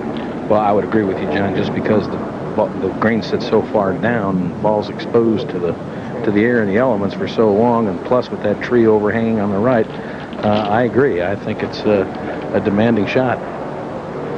I wouldn't be surprised to see him under club, just leave it short into that bank somewhere, and just, you know, make your hard 3, 2-putt 3, and get out of here.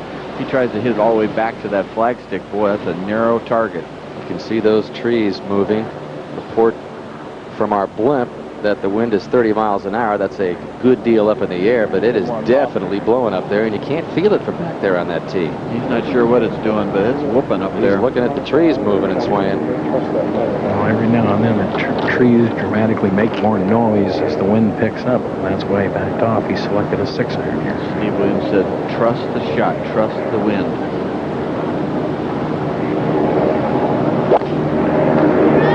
A little bit of a hook fall through.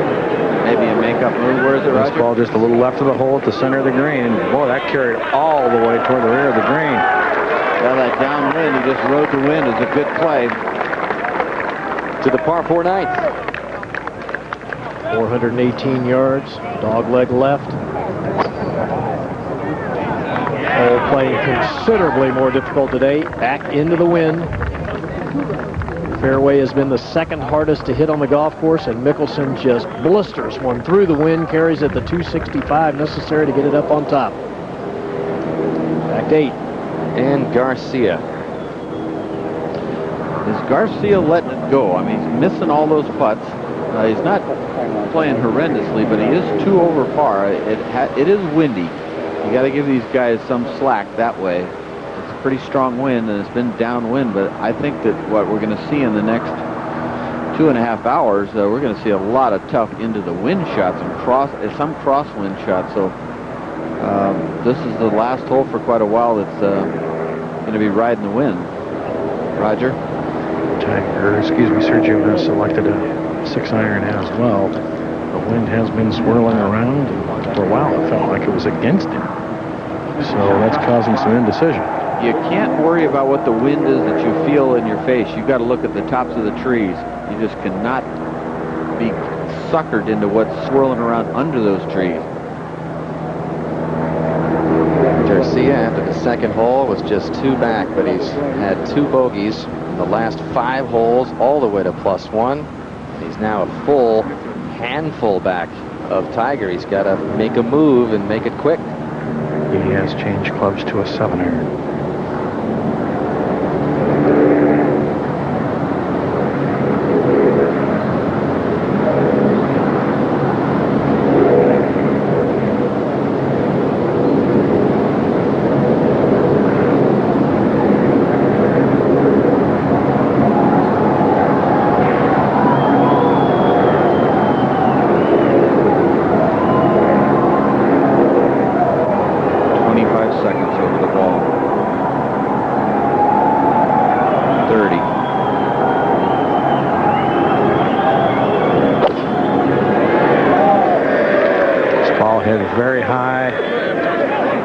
The flagstick just left of it. It's up. Oh, what a wonderful shot. Might be the move that Garcia needs to make.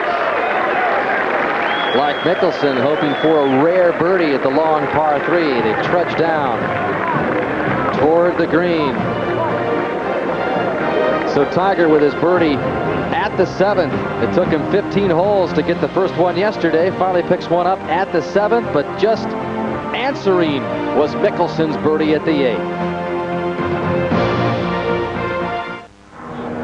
At the 9th, Phil Mickelson second, 151 yards against the breeze. He's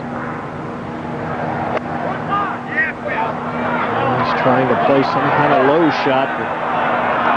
Johnny, this is another 4-iron shot for Mickelson. That's a good 65, 70 feet from the hole. Iron game is not there right now. I don't know if it's nerves or what, but he's got to get it back, right it back if he wants to challenge Tiger. He's got a 4-shot lead. Tiger's already gave all the Christmas gifts he was going to give probably for the next 3 years in the first 6 holes. And maybe a little bit from early yesterday. But there's Tiger at the 8th looking over his birdie attempt, Roger. Downhiller, breaker to his right from about 25 feet. On the quick side, I don't think lightning fast from this angle, but he'll have to be a little careful.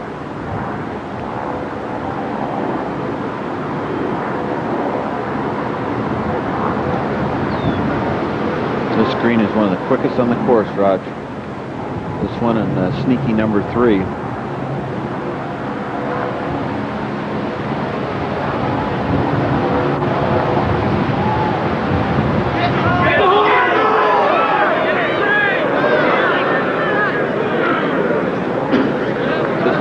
Just didn't move. Yeah. Got a lot of misreads today. Combination of that wind and strange hole locations that they probably haven't even putted to ever before. These guys have never played this course Before we get to Garcia's birdie, we go to 11. And Nick Faldo. Just punching out, got a bad lie on the left side of the fairway in the deep rough. And this wind is howling out here, guys. That's kind of on that exposed portion of the golf course, 10 and 11, which go back and forth to one another. And here is the birdie attempt for Garcia, a much-needed putt to fall at this stage. And not a tough putt. This is where you want to putt from on this green. Straight in, pretty much. Pretty much. Just flat blocked it. You know, he's got a lot of bravado about him. But I'll tell you, from what I've seen under pressure, it's his putting that lets him down time and again.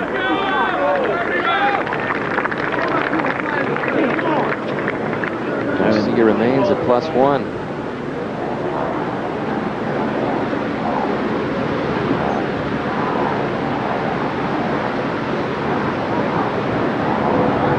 So this to keep the 4-shot lead. The balls are actually wiggling a little in that wind on these 14s on the stimp meter, Raj. Yes, they are. If a gust of wind comes up, it will move the ball, Jim. Upper left is Mickelson at 9. Tiger saves his par at 8. Mickelson's ball on the way. And that's going to come up a good 4 or 5 feet short. Putting a tremendous amount of pressure on his putting with his poor iron shots. To 11. And the third for Faldo, Jim. From 93 yards, and Faldo is starting to struggle. He's missed the 5th, 6th, 7th, 8th, and 10th greens, and will miss this as he's pitched out, has 93 yards. Has a little backstop behind the hole here. But this should be right in his wheelhouse. Crosswind.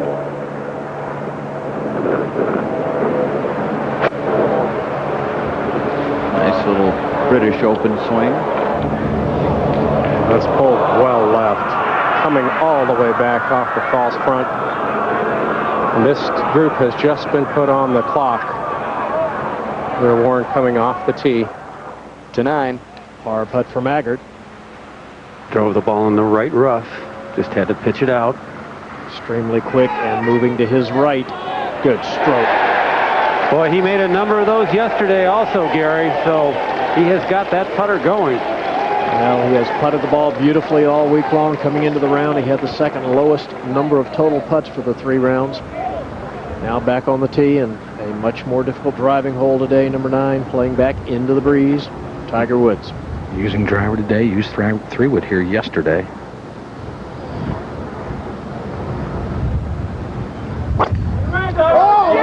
Dog leg left, fairway slopes left to right, but if you can carry it about 260 or so, you carry it onto the flat. That's just what Tiger did. Back up at the green, Mickelson for his par to remain 4 back.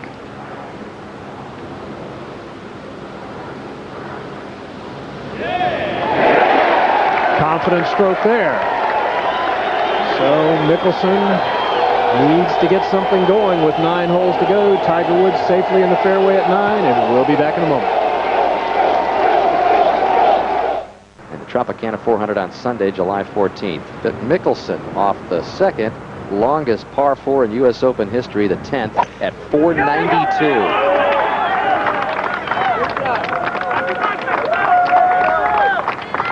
A struggle for some this week just to get it to the fairway. And Johnny, the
see it right here, heavily bunkered, forced carry, back hole location on the left side.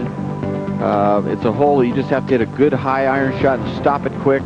Wind will be a big factor there. And then the 18th hole, par 4, 411 yards. Been playing not that hard at the 14th hardest hole on the golf course, but you do have to sort of lay it up short of all this bunkering here and then try to hit a iron shot uphill. That big bunker on the right's in play because the pin is in the very back right corner, just behind that right there. And the green is very hard to two-putt, so you're going to see very few birdies on 18 today, not like the other days. To 9. Second shot for Tiger. 158. Oh, beautifully played. Kept the trajectory down. It leaves a very quick putt from the back fringe, but a nice shot. We go to 11. Harrington a moment ago for his par at this par 4. Faldo made bogey here to drop to +4, and Harrington will drop a shot to fall to +3. As we get back over to the 10th, and less than a third of the field have hit this green in regulation, as there is a little bit of weather northeast of us, but hopefully it'll skirt this portion of Long Island. Well, the good news, the wind is blowing from the other direction toward the north, I believe, Dan. Downwind. This wind we currently have it at 7. While Bones and Mickelson look that over, we go back over to the 9th. And the second shot for Sergio Garcia, right rough, 143 yards.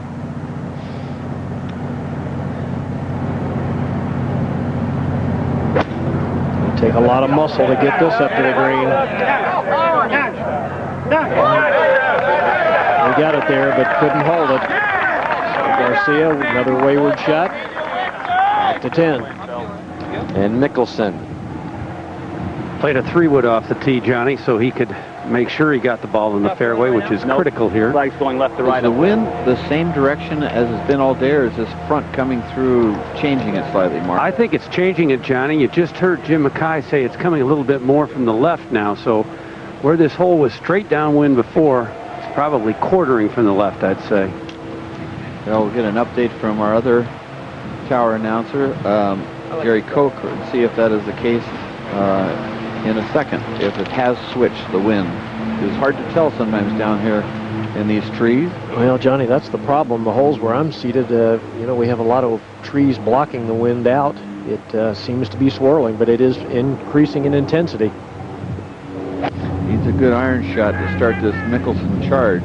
This is from 204 yards. It is solid, definitely. Beautiful shot by Mickelson, who enters the final 9 holes of an Open for the 4th time within 4 shots of the lead. As we go back to 9. And the 3rd for Garcia, the lie, Roger. Decent lie, got plenty of green to work with here.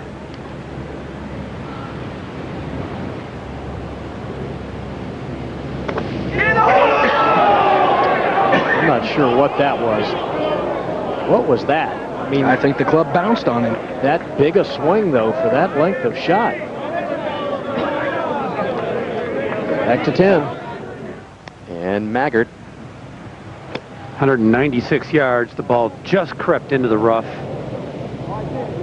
This is a bullet. Yeah, I'll tell you, it's starting to look like the British Open, this golf course. The greens are turning brown and the flags are bending. I mean, this is going to be a handful. Who knows what is in store the next couple hours. As we shift back over to 9. This is sort of the last of the Mohegans on the sheltered holes, I would say, isn't it, Gary? Yeah, definitely, Johnny. Once they move from the 9th, they get out into the open areas at 10, 11, 12. 13 somewhat sheltered with some trees, but 15, 16, 17, 18 all certainly exposed as Garcia gets ready for his 4th. Tough little shot. Much thicker lie than the first one he had, and he was only 15 feet from the hole. Tough little shot. Head to 12. And Nick Faldo from the right rough doesn't look good. You can see the wind. There's there's any doubt in your mind about how hard it's blowing. Just blew his hat off. This golf hole is just playing harder and harder by the minute. Back at 9. Tiger eyeing this putt for birdie. And no one on the golf course right now, Gary, no one is under par for the day. This wind is tough. Roger, a fairly quick putt here coming down the hill. It is coming off a slope in the back of this green, near the collar is Tiger's ball, so that may affect his takeaway some. See the scoring average this week. 2.5 shots higher today than it was yesterday.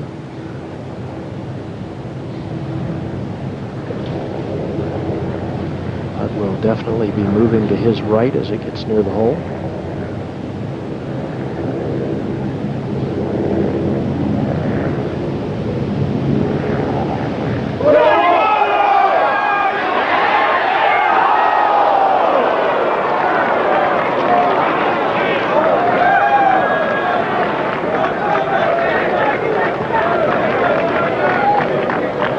Awfully good for a long time.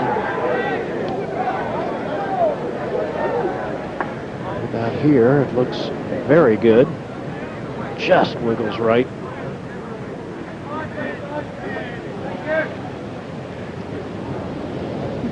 They head to 12. And Nick Faldo's third now. 499-yard dogleg left, par 4. Nick has 163 yards left. His third. Murph, that little shot there was a slice wind? No, actually it's blowing right to left, slightly across, almost dead into. I mean, if I were playing it, I would not be allowing much for it to go in left or right. Well, it's swirling because the last hole, the wind on the map says that it should be going that way, so it's doing anything it wants, it looks like out there. We go back to 9, and Garcia made his putt for the bogey. Drops back to 2 over par. Now Tiger for his par.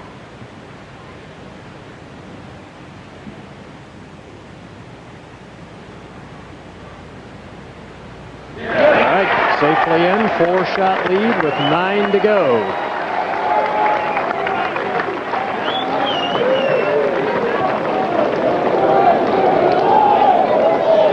Very solid 9 holes for Tiger, with the exception of the couple of hiccups on the greens, but did not miss a fairway, striking the ball pretty well.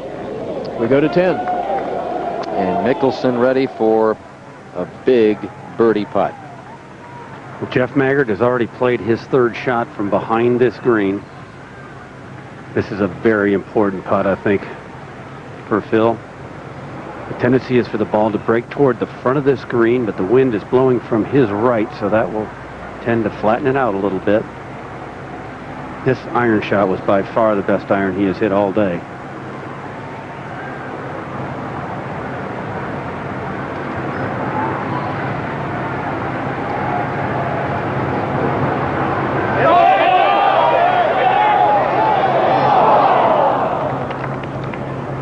Would have been big. Would have gotten Mickelson to within 3. He'll remain 4 behind, but 4 is a good score at 10. 492-yard par 4.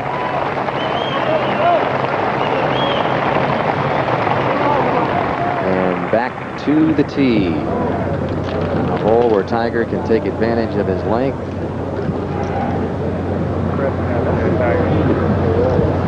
Now, Tiger has been a little concerned with the weather. He asked me in the last fairway on the way to the green what I knew of the weather situation, and on the last green spent a great deal of his time looking at the heavens, checking out the clouds that are rolling in.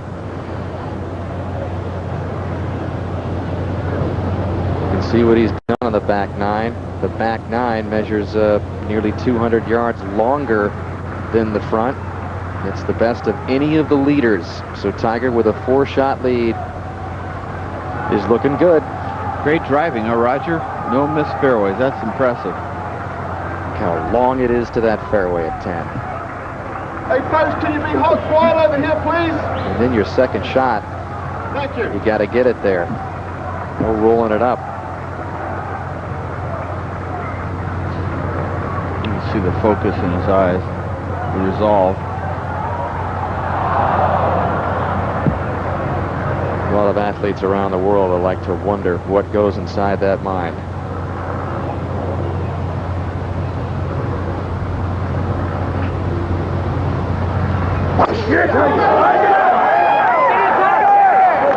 Looking down like he likes it, Raj. That is out there. That is pummeled. Up ahead, a moment ago. Maggart for his par. Can he grind another one out? Yes, he can. So if anyone's going to chase Tiger down, it's going to come from somebody in the final two groups, Maggart, Mickelson, or Garcia. As we shift over to the tee at 11, 435-yard hole, blind tee shot to the fairway. The players do not know where it lands out there. Yeah, lefty! Mickelson headed toward the left-hand side. Mickelson's been solid off the tee also. It's just those irons.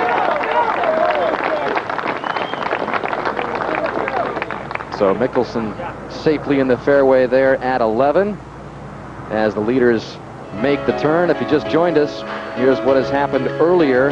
Mickelson got off to a great start. Drove it right down the middle of the fairway at the first.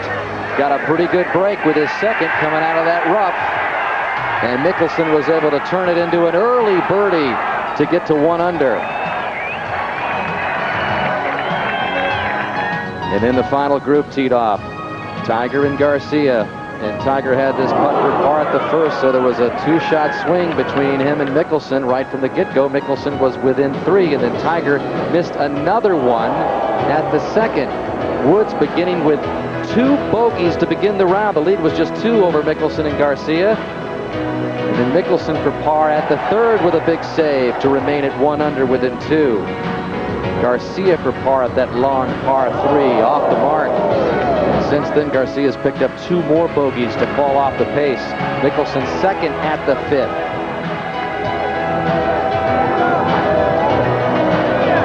Ended up getting to be a pretty good lie there, but he would accept a bogey and fall back to even. Maggart for birdie at the 5th. He doubled the 3rd, birdied the 4th, and made it 2 in a row. To get to even, he was within 3. And Tiger, for birdie at the 6th, still was looking for his first birdie. When he arrived at the 7th, and it finally came, moving Tiger to 4 under par. And with others falling off the pace, his lead was growing again. And Mickelson answering with an unlikely birdie at the long par 3 8th to get back to even par. And then just moments ago at the par 3 17th with a 3-iron, Scott Hoke.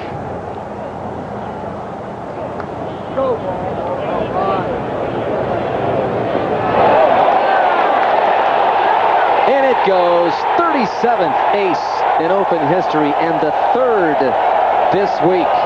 2nd today on the heels of your son's ace earlier, and Shigeki Maruyama turned in the other earlier in the championship. Yeah, it was a terrific shot. Just looked good all the way. And it vaults Hoke into a tie for 7th, plus 5 for the championship.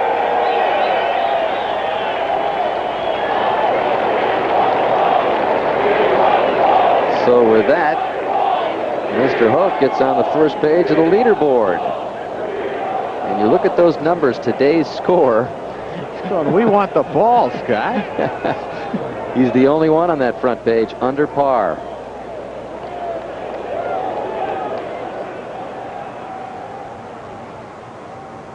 And many of the players in their pass through the New York area this week at Westchester paying tribute to the city. And Scott sporting the skyline and the colors of the United States and the skyline of Manhattan. Back over at the 10th. Sergio Garcia first to play. Roger? Just in the fringe cut off the fairway. Ball sitting down a little bit. Has 181 yards to the hole. Went a little bit from the left. Actually, it's kind of dropped right now, but certainly the hardest hole location to get near the hole here. That front blew by, Roger, and maybe it's a little eye behind it where it's sort of calm. It has certainly dropped dramatically, John. It was howling here just a little bit ago. Yeah, this hole was crazy a little while ago. No, that's the hit it hard.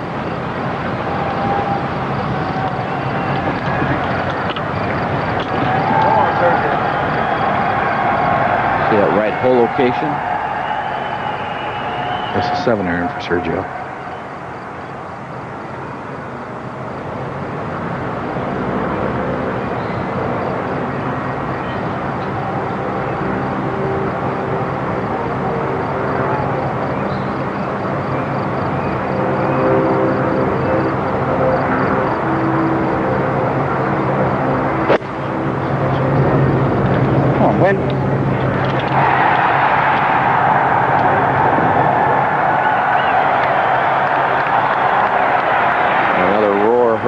Golf course. I tell you, across that road, Johnny, on the 15th, and things happen. We saw that yesterday. The rest of the field is going to need some extra help about that time if they're going to catch this man, Tiger Woods. Roger, what do you got here? He's got 167 yards left of the hole. Got an 8-iron out. Huge tee shot here.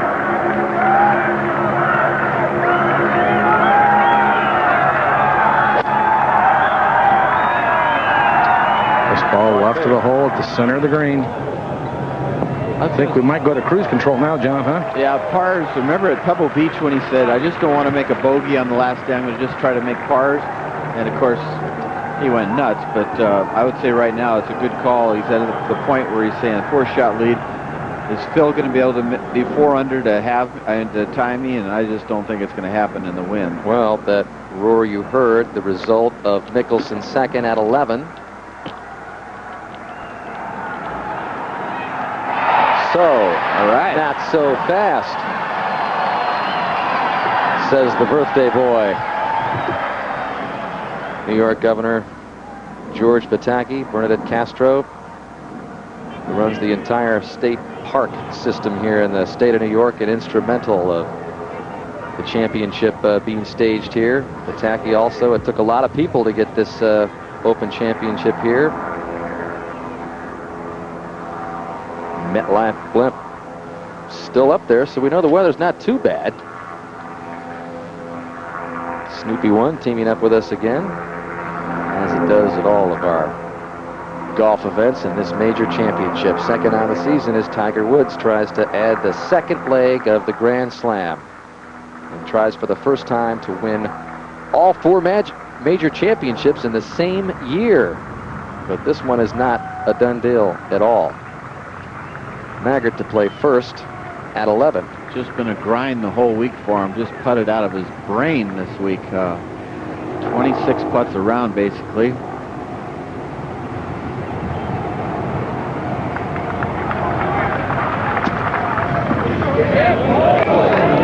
Beautiful touch. Really nice. Just barely got it on, trickled it down there. He doesn't love it, but the way you're putting, Jeff, don't worry about it. Over to the tee at 17, Nick Price. A moment ago with a 3-iron, again a 208-yard par 3. Familiar quick swing of Nick Price, and we'll see why they're all excited. Oh, almost one hopped it in there.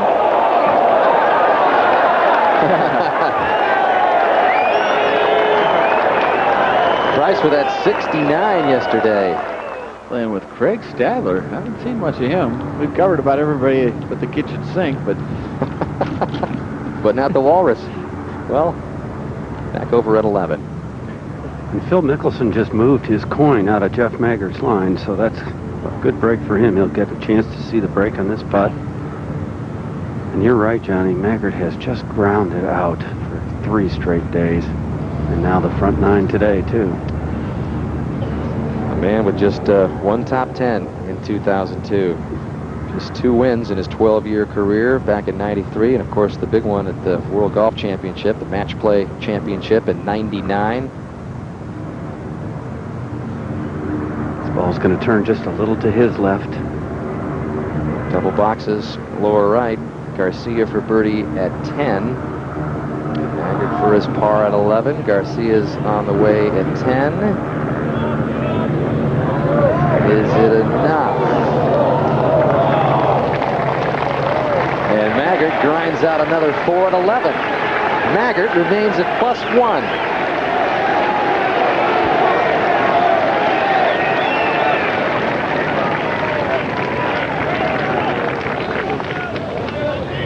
But here's a big one for Mickelson. This crowd has been just so encouraging for him. They went into a huge round of applause when he was standing out in the fairway to try and encourage him to hit it close, and he did. Said it a lot this week. Tiger Woods was the favorite golfer of this very enthusiastic and boisterous crowd at the beginning of the week, but they have adopted Mickelson, especially after what happened yesterday, rooting for him. Well, he saw the line. There's not much excuse here, is there, Mark? No, there really isn't. It's just inside right. Well, they're acting like they haven't even seen it. Well, he needs to have some conviction in the line. There's no doubt about it. I think sometimes, though, he spends so much time worrying about the line that he doesn't get the right speed. This is just not that tough a putt. If you're on the putting green by yourself, you just walk up and hit it inside right, knock it in every time. It's time to step up. Your feet will tell you a lot of times, but you should be able to make this.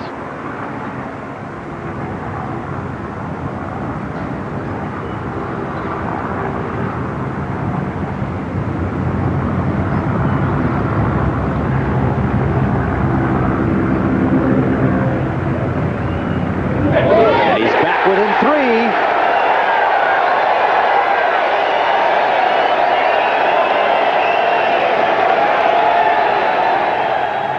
Meantime, Tiger back at 10 for birdie. Not a hard putt, is it? This is the part of the green you want to putt from, John. Uphill will move a little bit to his right from about 25 feet.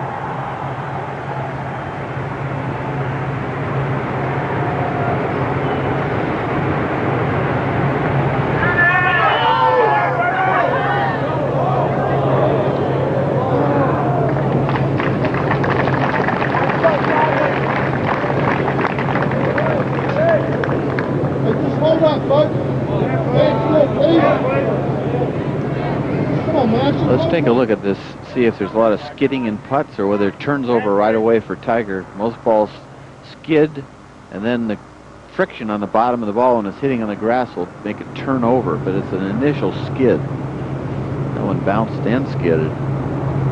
Tiger has his par at the monster 10th.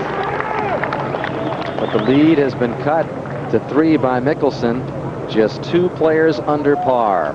And there's the latest to join Tiger at the 12th. And if he thinks the 10th is long, what about this par 4, Murph? And what a different golf hole right now. I'm telling you, Billy Mayfair just killed it off this tee and did not even get close to the bunker. Bill want to play a slight cut over the bunker to the left. You have to fly at 260 yards. That was not available a couple of minutes ago.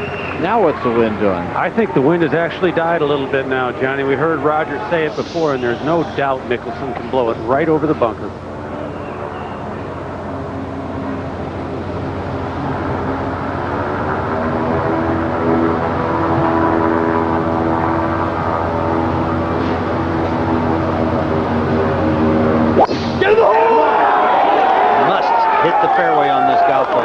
We're going to find out in a minute.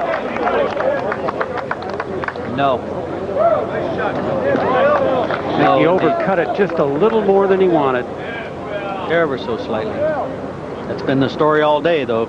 You can see him on the tee right now. He's doing that same thing where he's been coming up on it. Looks like Tiger's got the 3-wood out. Roger on the tee at 11.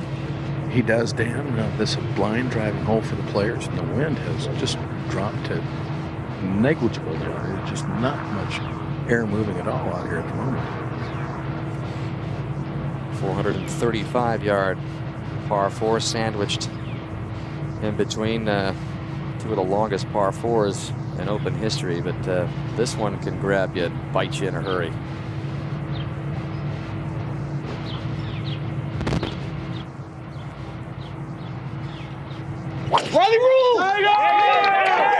Takes a very hard swing at this 3-wood, Roger. It's going right, I believe, John. Yeah, when he makes those hard swings, those are the ones that go right. He can't get the club around to match his body speed. That is the first fairway that Tiger Woods has missed all day as we go back over to 17, and Price for birdie, and he'll hear it from the fans if this one drops. On cue, Nick. That arena awaits the leaders. 15, 16, 17, 18. Special atmosphere here at Bethpage. Tiger with a 3-shot lead.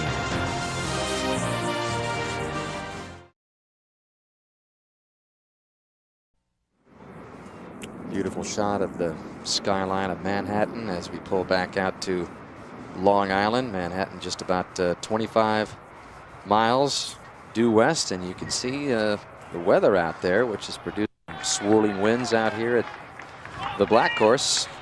There is Phil Mickelson at the 12th. Well, he drove the ball 318 yards, so he's only got 181 left. It's a pretty good lie. I think he can skip it up through the gap in the front. They come out straight. Came out left. Needs a bounce. Oh, got it. That is a good shot there. It's hard to believe it didn't skip more since it landed on the front edge, Mark, coming out of that rough. At the 11th, Tiger in the thick rough, Raj. He is 158 yards to the hole. Has drawn a very deep lie. I don't know if he can get this one there. It'll take all his strength to do it. See those shoulders that are about 4 feet wide? That's the ones that are going to do it. This is why he lifts and does the strength training. Yeah, he has got quite a build on him, and he's going to use every ounce of it here.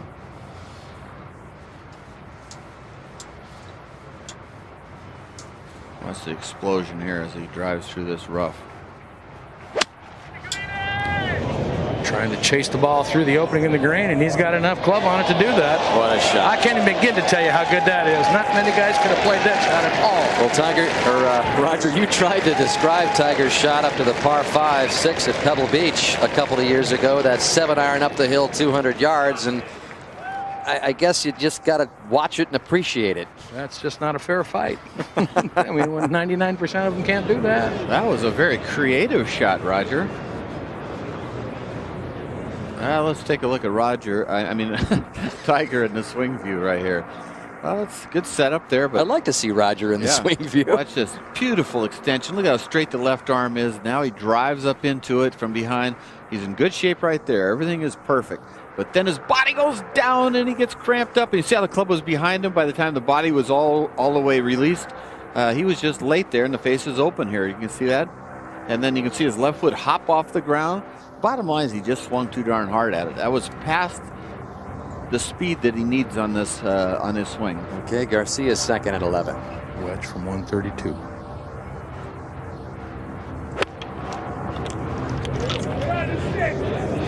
It's a little left of the hole. Wants it to spin if it can. Garcia running out of holes in time. 6 shots back.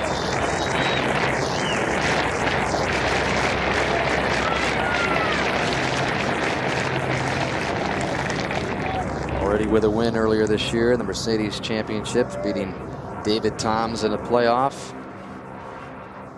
Looking for his first major breakthrough, as is Mickelson. Away at 12, Tommy. These fans are into it, aren't they, Mark Rolfing? That probably was his 5th or 6th happy birthday. They really are, Murph. Let me just tell you, this is the hardest green to hit all day. Only 1 out of 3 guys are able to knock it on the green, and here we have a group do it, both of them. Now we've got some raindrops beginning to fall there, Mark. The rain is coming down. It's gotten very dark, and when it gets dark like this, Murph, reading the speed of a putt becomes more difficult. There's a huge rise in the middle of this green. He's got to go up and over. It's hard to just tell the exact amount of undulation right now. One hard putt, and it just rips to the right the last 6 feet.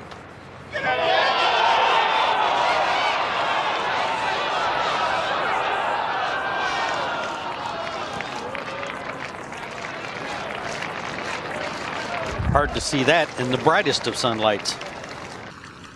Very difficult hole location. Not a bad leave, though, huh, Bob? Well, a wonderful leave considering where he was. He'll be very happy to walk off here with a par. And Scott Hoke. Oh, this will be fun. He does have enough green to work with, and he slid that under the... Oh, that was just... Couldn't have landed in a better spot. Oh, Scott. can he go ace and... he was going to go ace and birdie. I mean, that right there was... He's like, can't believe how good that was. He probably would have fallen back into the cushion of that big rough and said, woo, what a way to finish. The 12. And Maggart now for his birdie try. And this time Mickelson had to move his coin out of Maggart's line, just as Jeff did on the last hole. Slowish putt, Bob? Yes, it is, and it breaks again quite a bit to the right. He started out way left, didn't he? Good read, lacking speed. At the 11th, after muscling this second shot onto the green, Tiger Woods has a birdie try, Roger. Well, it's pretty hard to call this a birdie putt. This from a little better than 40 feet and downhill swinging to his right. 2 putts here is good.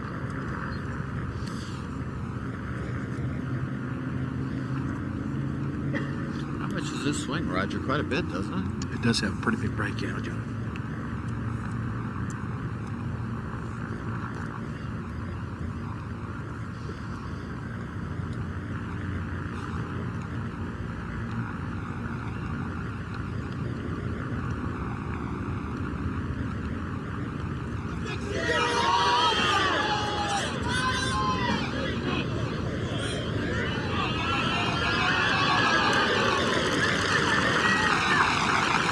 Tiger has handled missing his first fairway with a par at 11 to 12. Phil for par. He got a good feel off Maggart's putt as it died. He knew he had to play it inside that edge. He did. That is one terrific par. And I guess we're getting word, Bob Murphy, that they're about to suspend play, and indeed the horn at just past the 6 o'clock hour local Eastern Standard Time. So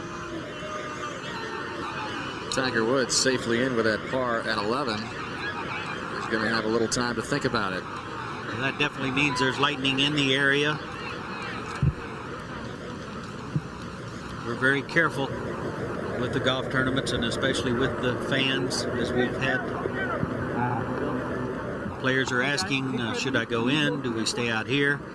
They have cars all over the golf course to carry the players. Well, let's ask David Fay about the procedure here, David. The players and the officials are going to trailers and vans. They're not going into the clubhouse.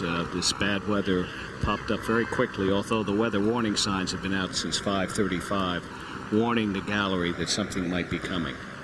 And there's no indication yet how long it will last. Let's hope it's quick. It's the first suspension of play in this championship after Friday soaked the grounds here. Many thought that perhaps we would see a suspension then, but they played on through it. And we have good news about the weather, at least from what our blimp can tell us. And the blimp guys up there are usually pretty accurate. They say this is not a very serious weather delay, and that it won't be a long time until it moves out of the way. But we'll have to wait and see as Mickelson gets a chance to spend some time with his wife Amy out there. But there is a look at the weather, which is not very far away at Bethpage. But it appears that it is moving away from our spot on Long Island here. Phil's there with his swing coach, Rick Smith, who cannot give him swing advice right now. Well, before the horn blew, Scott Hoke finishing up at 18 this for par. And like he has done so many times in his career, just sneaks up the leaderboard on heyday. It's his 6th top 10 in the U.S. Open since the 1990. Inspired by his trip to New York. Suspension of play here in the 102nd U.S. Open Championship. Players being herded into the vans and taken to safety. The leader by 3, Tiger Woods, through 11. And when he gets back to play, he'll be taking on the longest par 4 in U.S. Open history, the 12th. Hopefully that won't be very long from now.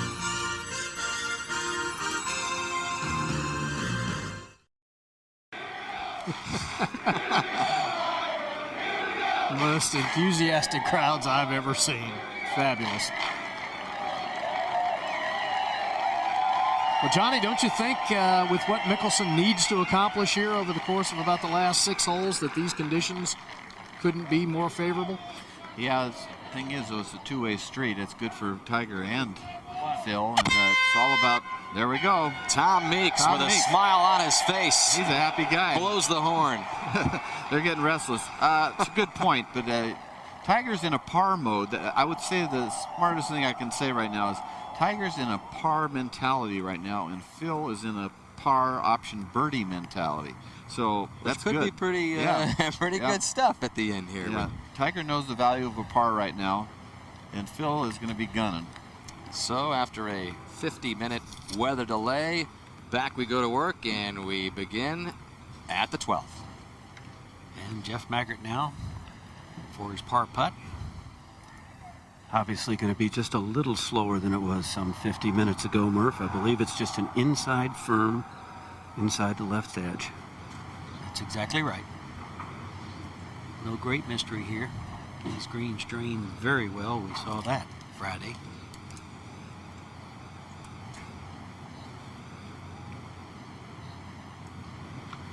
All right. He's been pretty steady with that club. Interesting thing, Johnny Miller, Phil Mickelson was practicing during the delay, but we'll go here first. This is the 14th, and Faldo for birdie.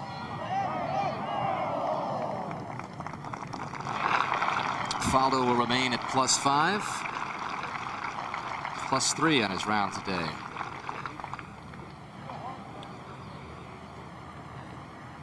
And over at 11, Garcia for birdie.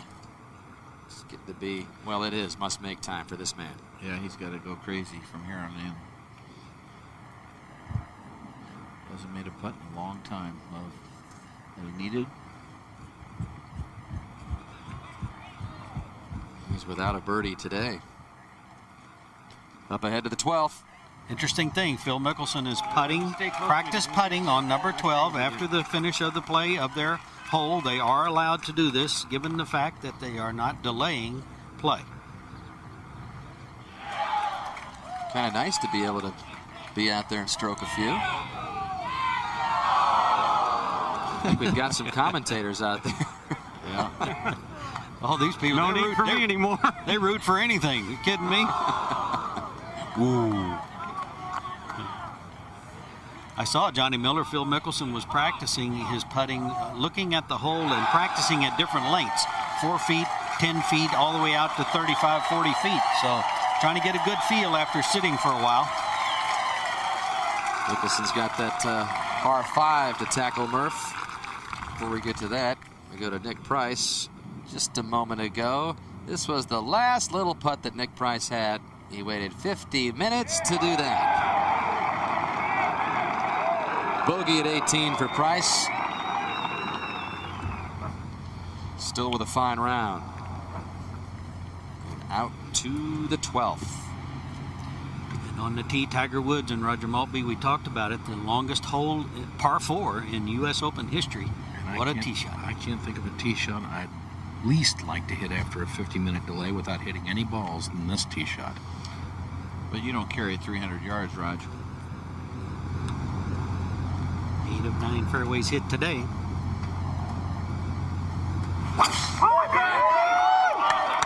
Well, this is just perfect. Hammered down the left side of the bunker. Boy, that calling that extra artillery, Kenny Murph, when he needs it. That is really good after going and sitting like that. He's not sure it's in the fairway. That was very impressive. Well, this one needs to be impressive too, because as Mark Rolfing said, he can reach this par 5, 554 yards, no wind now. Before the storm, this was right into the wind. This guy hit 2 big ones though. The fairway's just a little bit wider too, because it's a little softer. Good point. Phil's aim will just be at the right cut of the tee in front of him, unless he plays a hard draw. Took it right over it. It's a hard draw. The problem is he might have pulled it just a little. Got there. Oh, beautiful. good pick. Scooted out into the fairway. What a shot. How about those 2 drives?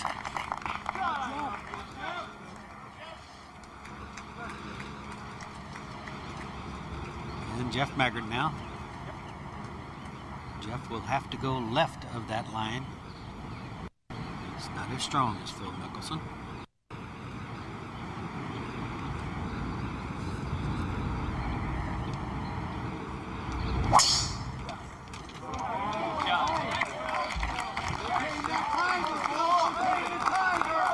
Another good one here, but it'll probably be a 3-shot hole for sure for him. And I'm sure that's the way he's played it every day, too. Well, let's look at number 13. It's a good one. You can see it goes down through this little dip. Of course, this is nothing off the tee right here, but just you want to move the ball left to right if you can. Mickelson, of course, hitting a hook and around and over those trees there, and he's hitting about right into this area right now, probably 300 yards. Then it actually reverses itself. You got to go over this. Either laid up right now is where Maggart's going to hit it, or go over this bunker, which is 20 yards short of the green, hit the downslope and run it right on this little round green. And you can see it's sort of a double serpentine type of a hole. Mickelson's driven it about right there, and then of course he hopes he knocks it right on the green from there.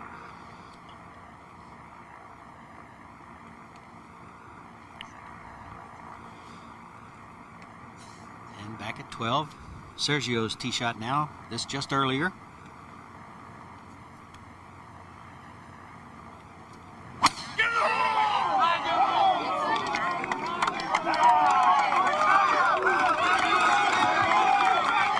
Terrific.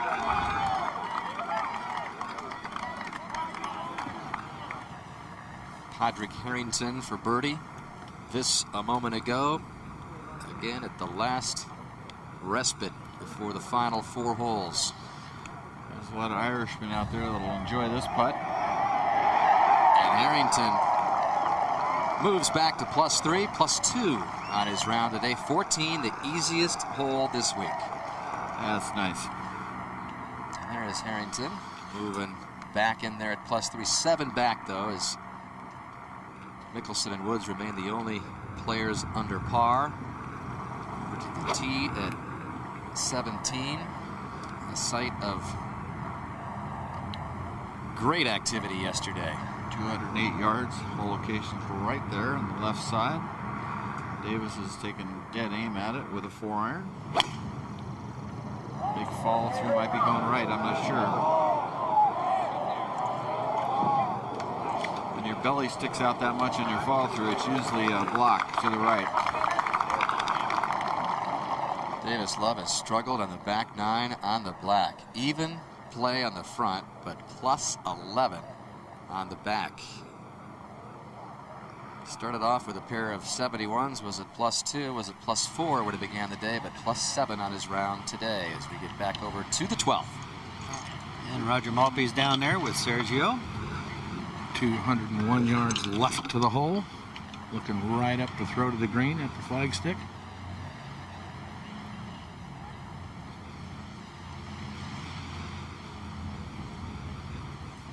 This is a 5-iron.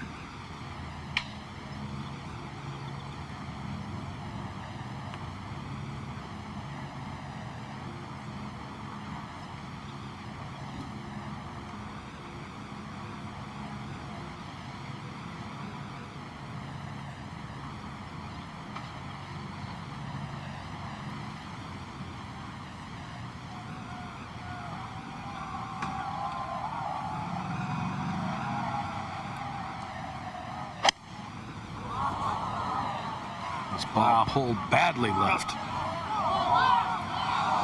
Oh.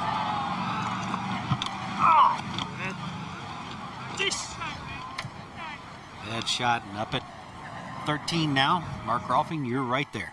He has got 271 yards to the hole. That's not the number he's thinking about. He's thinking 250. That'll get him to the front edge of the green. Probably needs to carry it about 245 to get it over the bunker and rough. I definitely think he's got the firepower to get it there. You can see the look in his face. Great shot from our camera angle there of the mental preparation going on.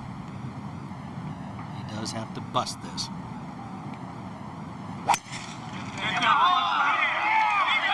It is busted very high and right at the flag. Beautiful. Just short of the green. Two terrific golf shots. So he's trying. We know that. Back at 12. Tiger now, Roger. That's from 185. Had the 6-iron out, went to the 7-iron. Has gone back and gotten the 6. What wind there is, which is negligible, is against the players here.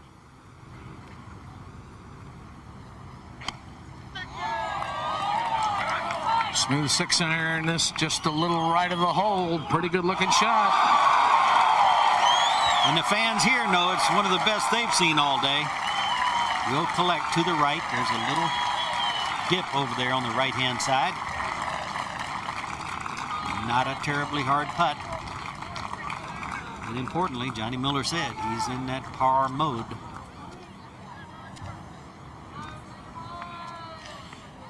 Well, Sergio right there just got, you know, when you waggle that many times, I just, and never look at the target. That's the whole thing. I said he'll go 25 seconds without ever looking back at the target. And watch this swing right here. He'll take it back. Everything looks pretty darn good here. Good, good, good. Head stands still. And he comes down. There's just so much time. Look at how he broke his left wrist. You see, right after impact, his left wrist and the shaft angle were totally kicked to the left. I mean, this was really quite a bad shot, and it's a little motocross hook there is what it was. He's probably going to need some ruling help over there, too, because that is mud over there. He's trying to hold on to that club. Left hand did not do its job there. And now up ahead to the par 5 and Jeff Maggart. 118-yard shot for Jeff.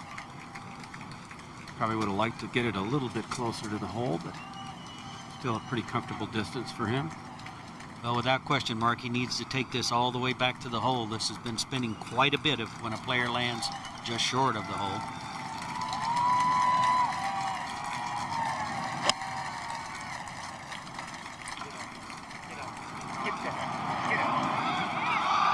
Should be delightful.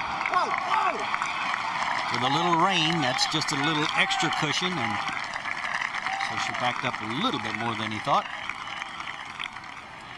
And just a moment ago at 15, man who is third in the field in greens hit in regulation.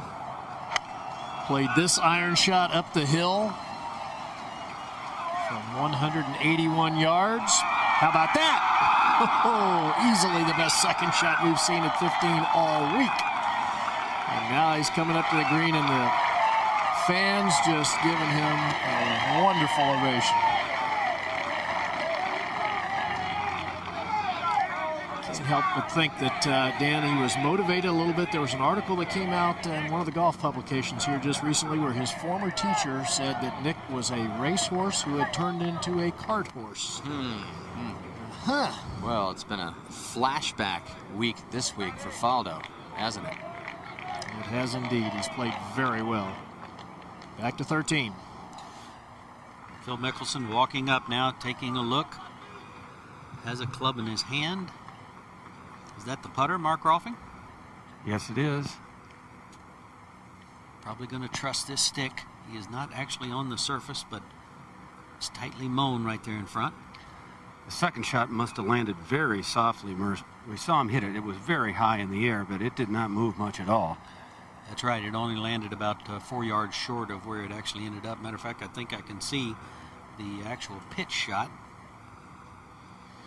This is actually sort of 2 putts in one, I would say. That it's about probably 75 or 80 feet short of the hole. The first half of the putt is not as much uphill as it gets into the middle, and it's fairly straight, but it seems to me when it gets on that ridge, which is about 30 feet short of the hole, it's going to turn left pretty hard.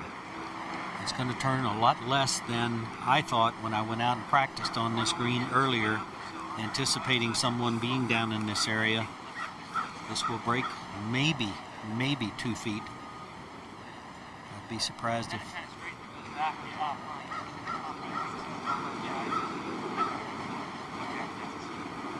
That's what Jim Mackay's given him, about that much. Phil said it's going to straighten out as it gets to the hole. That's why they play like they do.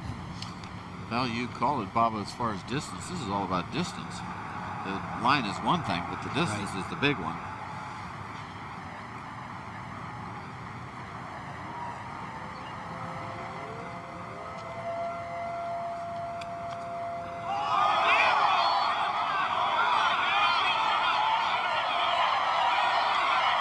I think that's a terrific lag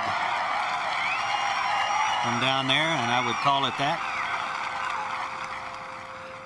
And back at 12, Sergio was given a drop.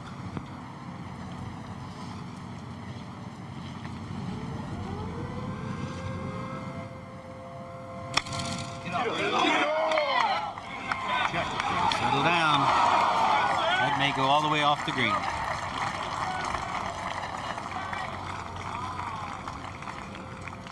Good news was he had a lot of green there, Roger Maltby. The bad news was he couldn't get a good lie on a drop, could he? No, he couldn't. That was an area where the tall fescue grass was all matted, and it wasn't a bargain.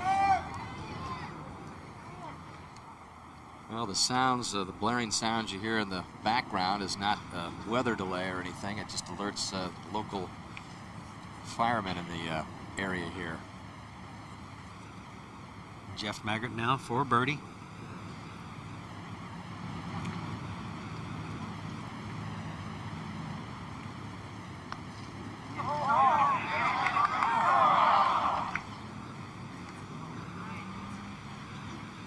Jeff Maggart said this morning, there's not much pressure on me. He said the guy who's leading is trying to line up majors. I'm just going to go have a little fun and make some birdies, hopefully.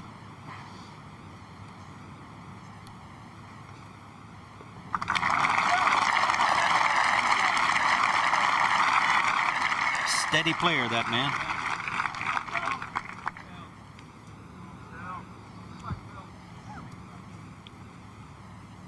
Phil now for birdie. Having just looked back down the fairway here to see whether or not Tiger had driven. I'm sure he doesn't know that there's been a little delay back there at the 12th green. Heard Rick Smith say he likes to stay in touch with what's going on. He'd be interested to know if Tiger hit the fairway. Not much in this putt, straight in.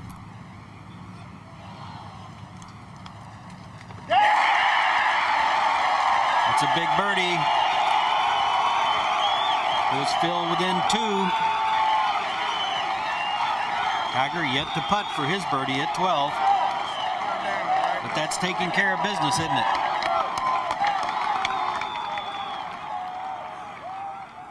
And while Phil was putting, Sergio now for his par.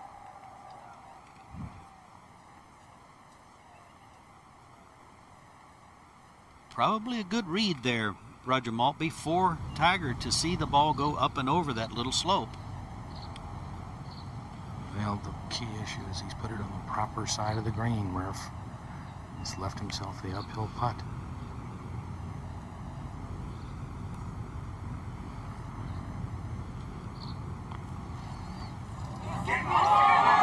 Gonna get there.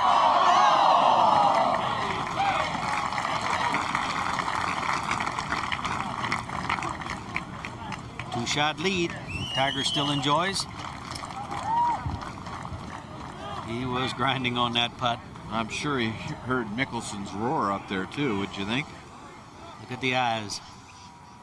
He just absolutely thought it was going to stay right where he had it. 6 holes to play for Tiger.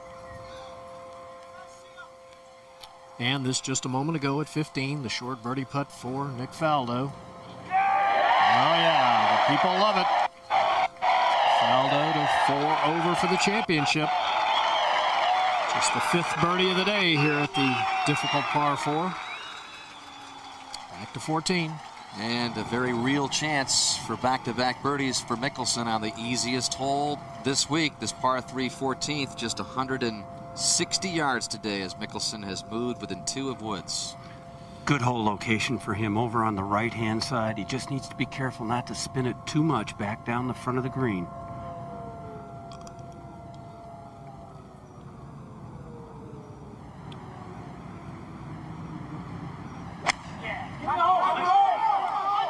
This is a mile in the air and right at the flag.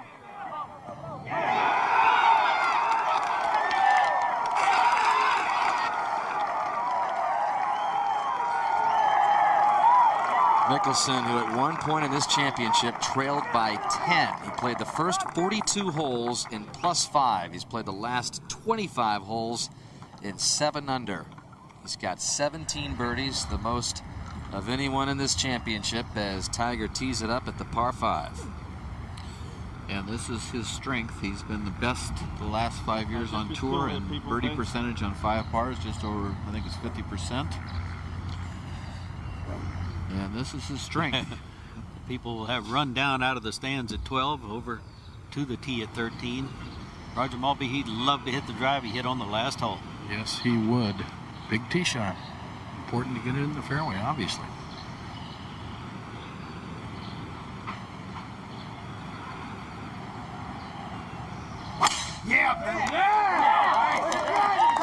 Well, and he has too. This going down the left side of the fairway, but I believe should be good on that line. Ooh, got a funny hop, but it's okay. Tiger took it all the way over to the left side of the tee so he could play a little draw. Just nailed it. He has a 2-shot lead. The par mode might not be good enough. He better make a couple of birdies.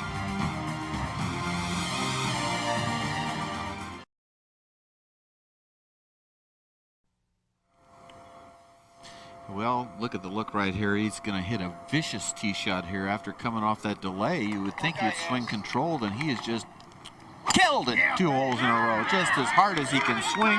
He's taking it up another gear, Johnny. Yeah, he just, I credit him. I mean, to be honest with you, 12, he just kills it out there, 3, 20, 30, and then he does the same thing here. And instead of just sort of swinging within himself, he's putting it in another gear. Well, maybe it's time to reach deep again after he had the field get within 2 of him yesterday. Mickelson lurks there within 2, but first to play his birdie putt at the par 3 14th is Maggart. Like the rest of the players, he is running out of holes. Yeah, that birdie he did not make the last hole is a big one, wasn't it?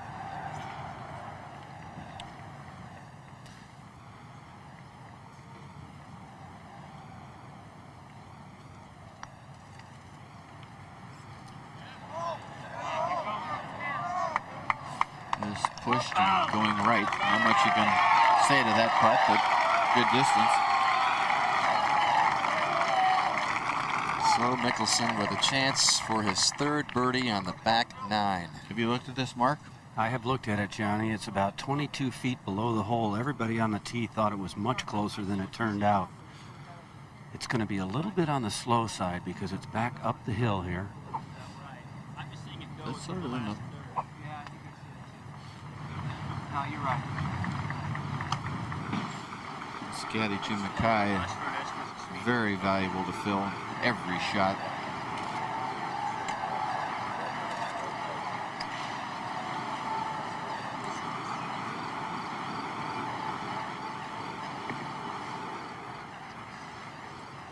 See his eyes scanning everything. Finally,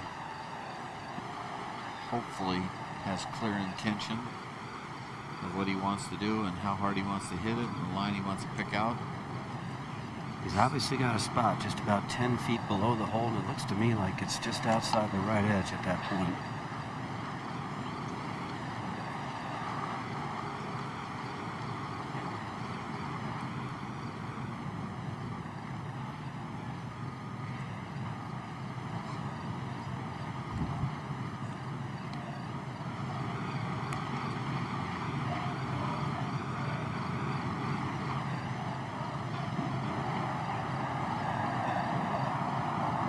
that noise, Johnny, is coming from another hole. The people's going, let's go Mickelson. The crowd applauds here, but you could hear it all the way from 15.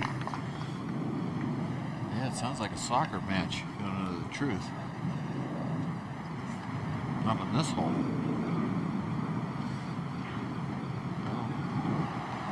See if you can get it there.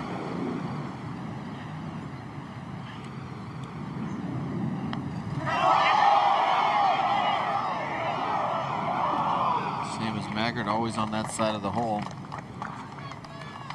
Back to 13. And Tiger just stepping in there, Roger Maltby. 263 yards to the hole.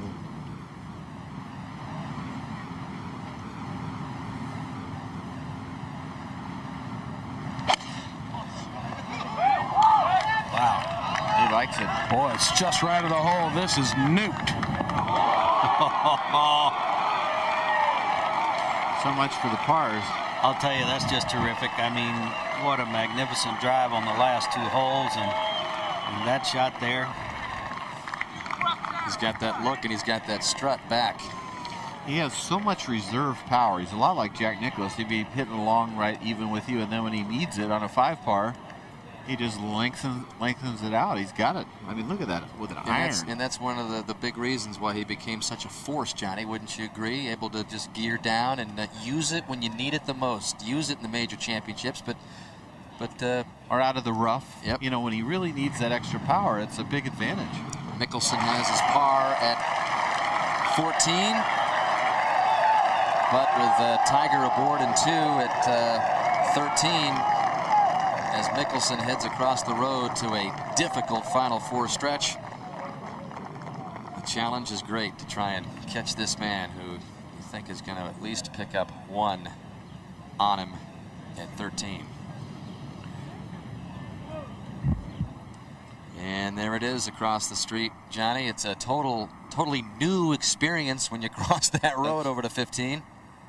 That's 15, of course, and then 16's down the hill right here. 16, and then 17's right over here to this green left hole location, and then over to 18 to drive it here short of the bunker, and then back right hole location there. So it's a nice little finish. It's sort of almost like two different feels. You know, it's good stuff.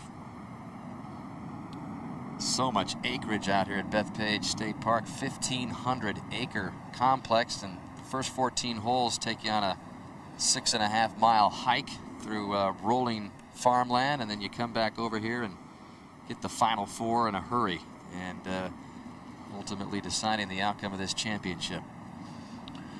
We have found it to be an exciting arena.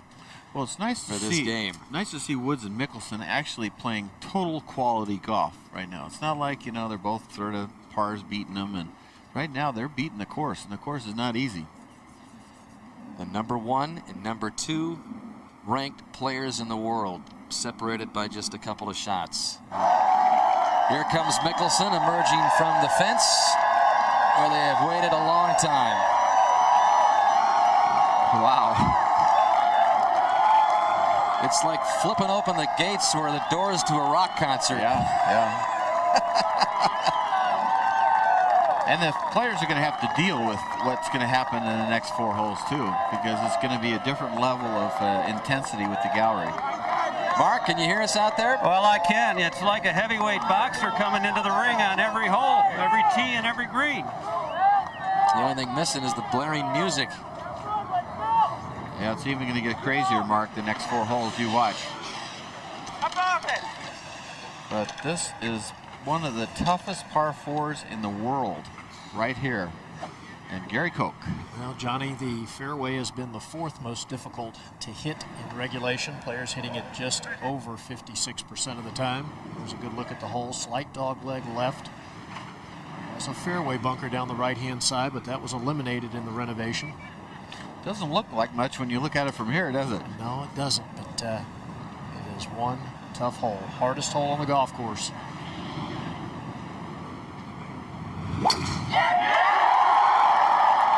How's it look, Mark? Started down the left side. It is fading and needs a good kick. Well, he just got it, maybe. Yes. Yeah, it's going to be all right for him, I think, Johnny, because he's left-handed. Yeah, I think so. That is a big 1 inch, isn't it, right there? Yeah, very much so.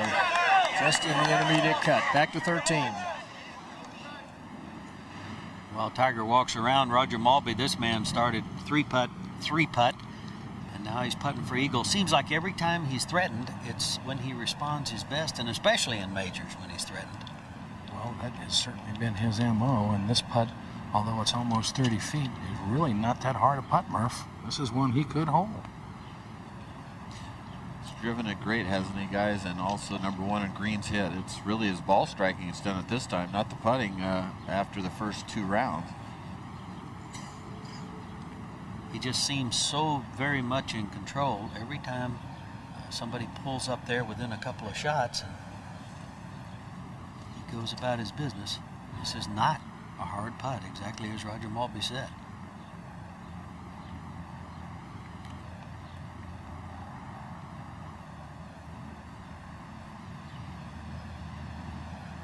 This could shut the doors, however, for all those who are wishing he does otherwise.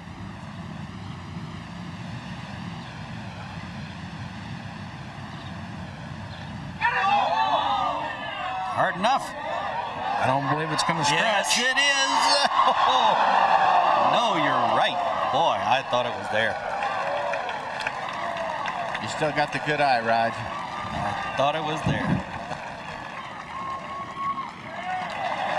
Tap in birdie. Back to 5 under par. Even for the day, 3-shot lead.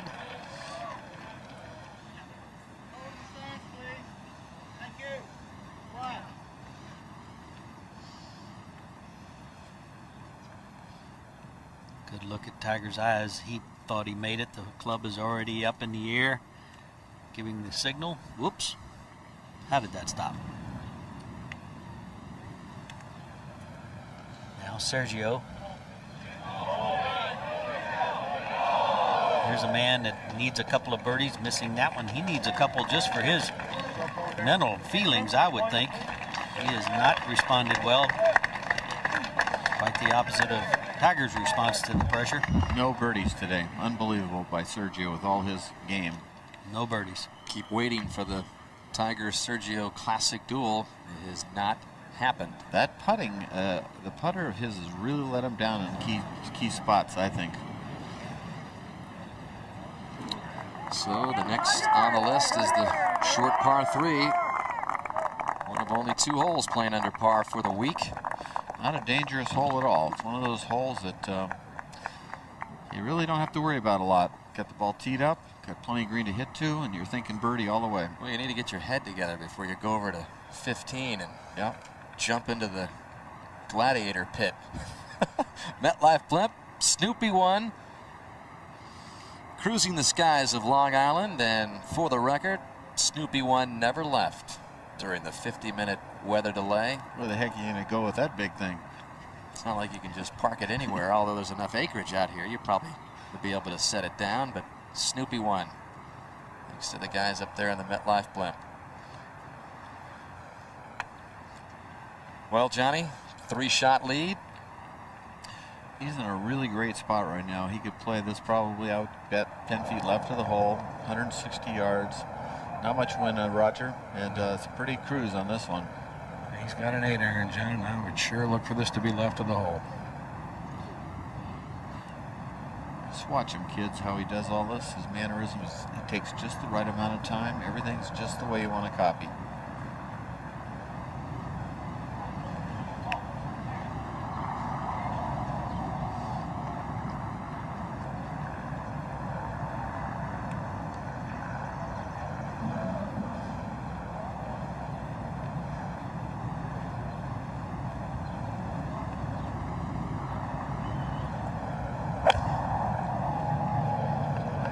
This pulled toward the left side of the green.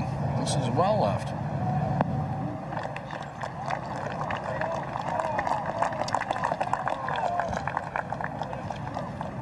Well, it's certainly not a gimme 2 putt. Across the road to 15. Second shot for Mickelson, and Mark, how about the lie? It is a good one. It wouldn't be if he were a right-handed player, but now it is just fine. He's got 165 yards.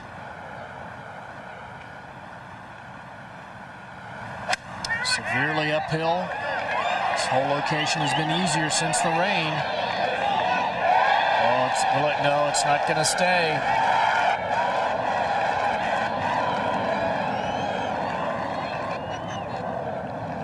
So Phil Mickelson on the front edge of the green at 15, a long way from the hole. Tiger Woods a long way from the hole at 14. Who can two-putt? We'll see.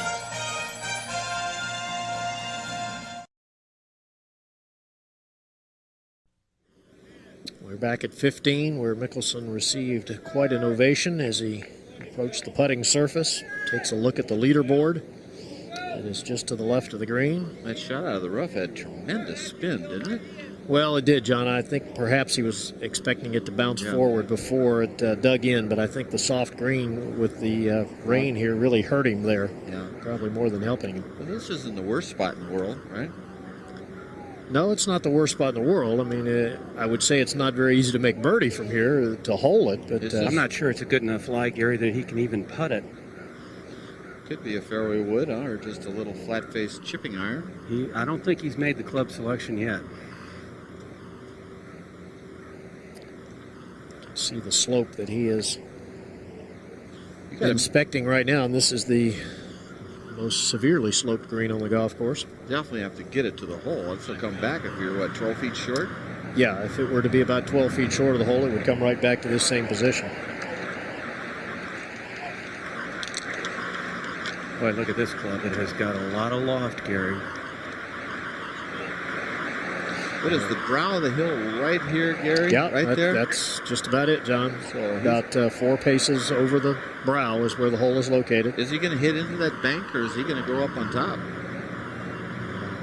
I would say going up or trying to carry the ball up on top would be very risky. I can't tell what club it is. Looks like a chip and run.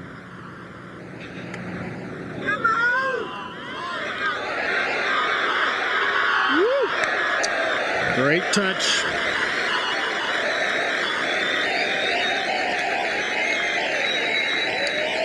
Drove it into the bank with spin, huh, Gary? Yes, he did. That was a cool shot. That was very impressive. For a tap in.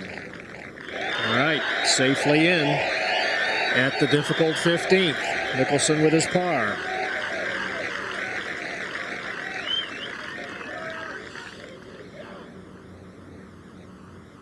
We go back to 14.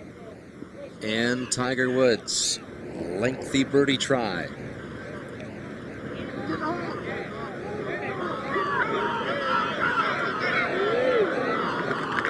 Par is looking very good on the scorecard of 26-year-old Tiger Woods at this point.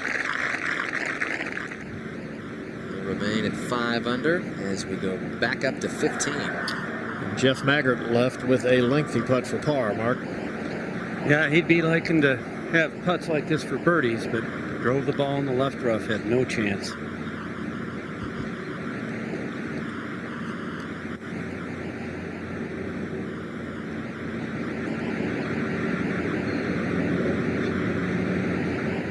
Down the hill, it'll swing to the left and then straighten up.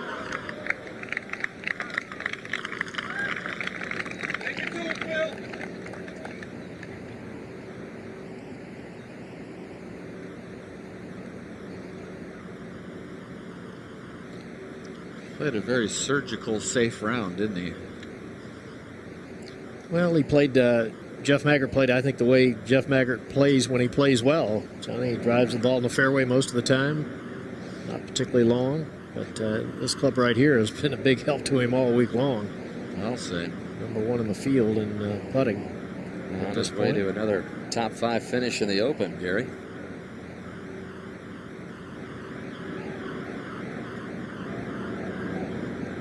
All right, bogey 5, so he moves to +2. It is down to 2. Mickelson, who moves to the 16th, and Woods has a short putt at 14. He did make his par putt there, so the lead is 3. Wait till they throw open the gates to Woods as he comes across 15. Mickelson with the short walk slightly uphill to the 16th tee.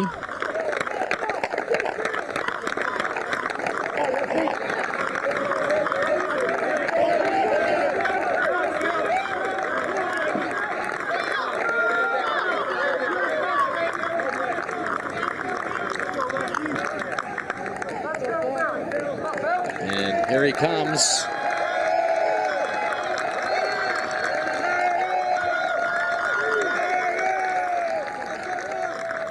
A nice ovation, but it doesn't quite have the spirit of Phil Mickelson, as we learned yesterday.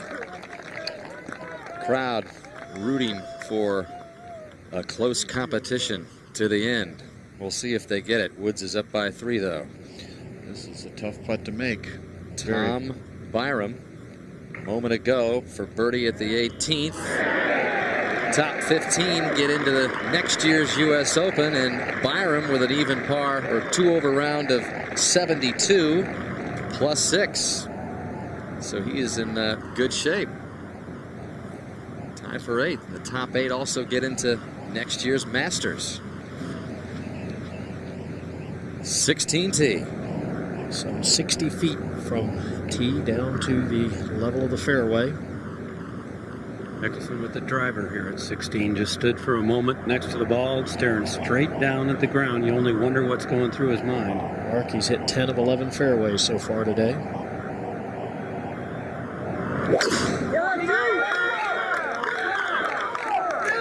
This one looks to be a little left. Yep, it is well left in the rough. But we can see the ball looking down from above. Hopefully that'll be a good sign. We'll see. Back on the tee at 15, Garcia. Made birdie at 14 to get to +2.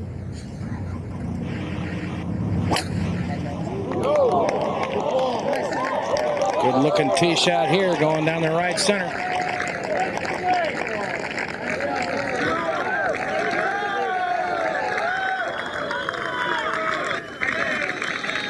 Well, we've touched on the fact that this 15th has been the most difficult hole on the course throughout this championship, and you look at how Tiger Woods has played it. Par, birdie. This hole's on pace to be the second most difficult hole in U.S. Open in the last 17 years, Gary. The toughest was the 17th at Olympic with that crazy left to right slope that everybody was rolling off into the rough with a 4.72 average. This is 4.6. Tiger with the 3-wood.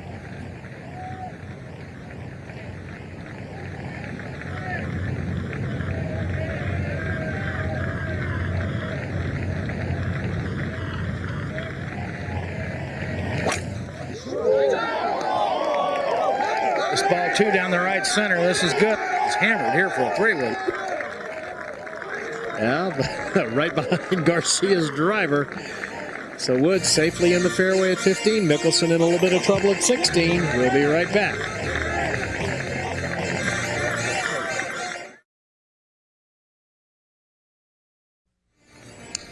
Welcome back. This was Tiger Woods' tee shot at 15. And when you get the little twirl of the club at the end, yes, just perfect. One more time. The maestro is back at it in a major. Over at 16, Mickelson ready for his second shot. And Mark, is the lie as good as it looks? It is a very good lie. I'm pretty sure he knows exactly how he stands. I'm also pretty sure he knows that Tiger's in the fairway over here at 15. He's got a good angle. I would think he's going to try and attack here. Back right hole location.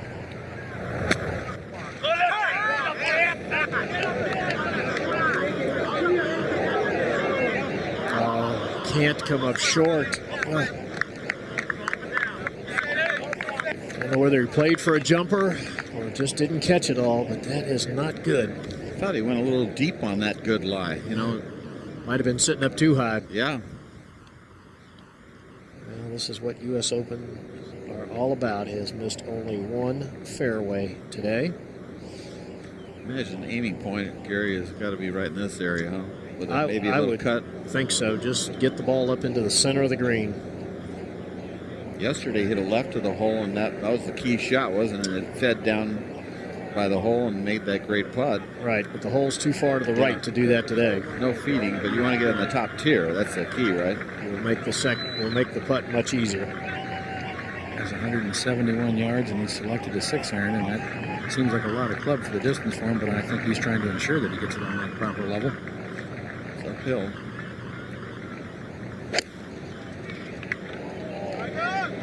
This ball at the center of the green. And well up into the green. It should spin back a little bit.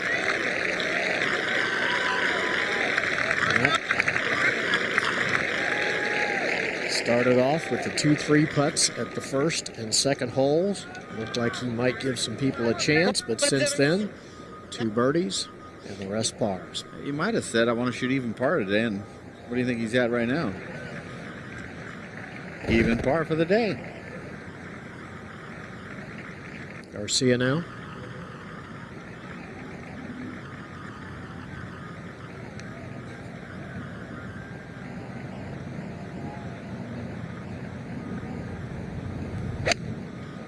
It's an 8-iron from 159. Hit 2 at the center of the green. Well, and he will give Tiger the line and the speed.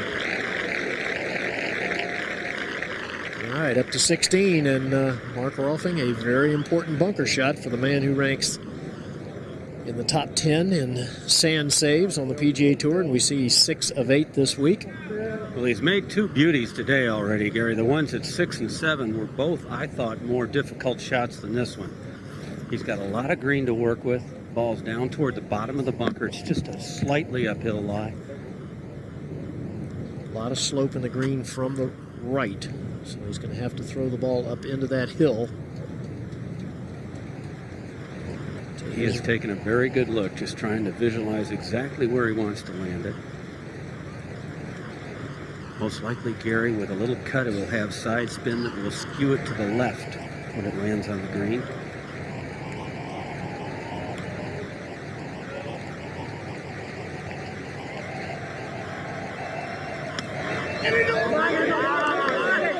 He carried it a little deep. He had the left, he just carried it too far, you're right. Yeah, still a good shot, though. I mean, it'll give him a realistic chance to save par.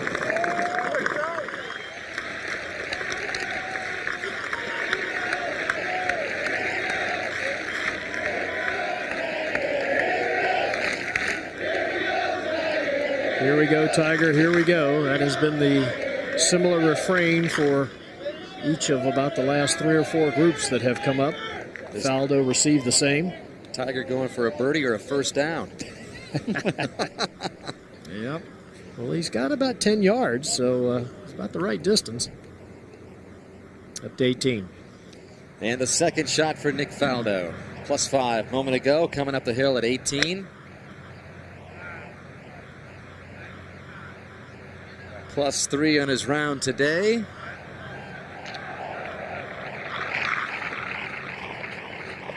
And Nick Faldo, after receiving the special exemption, is going to get himself in the old-fashioned way and earn it. Yeah, that's great stuff. In this Open Championship. 16. Haggart with a birdie putt, Mark. From about 25 feet, should turn a little right.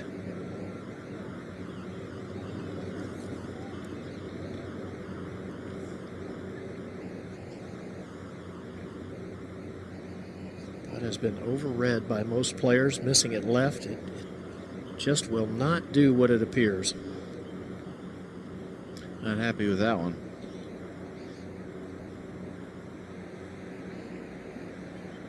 Bunker so deep in the front of the green here at 16. Mickelson hits his shot.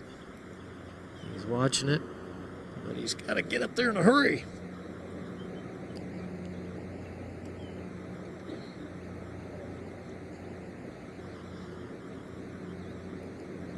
So now another crucial par putt, Mark. Distance? Oh, I'd call it 11 or 12 feet, Gary. It's back down the hill. Of course, the greens have lost a little of their fire with the rain. It's going to turn to Phil's right. It's just a question of how hard he decides to hit it. Tough putt to read, isn't it, guys? It is. John, this is another one of those that I think the tendency is to read into it too much, that it'll break more than it appears, or it won't break as much as it appears. Back at 15. Garcia just outside of Woods' ball, so Tiger will have a great look at the line and the speed, but not nearly as fast as some of the earlier ones this week with the whole location more in the center of the green.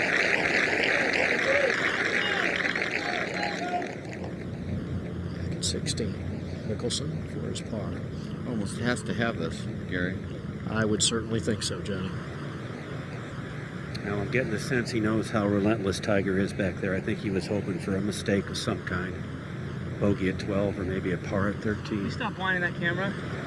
Please hold the cameras, thank you. Take your time, get a good feel for it. Well, we'll go double boxes here. Mickelson in the upper left for his par at 16. Tiger with his birdie putt at 15.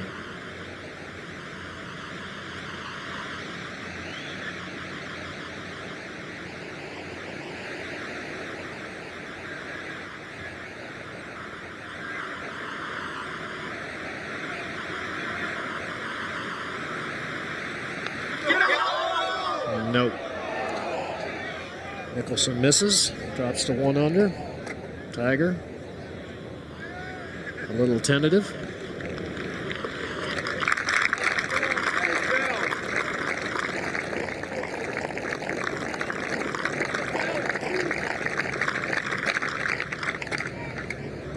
It's the first short putt we've seen Mickelson miss now in the last 2 days.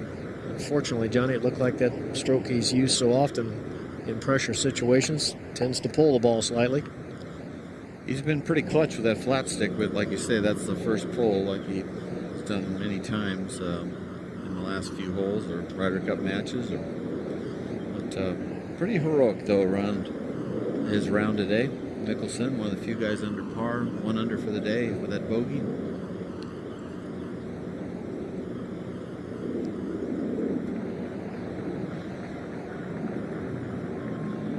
So Woods for his par.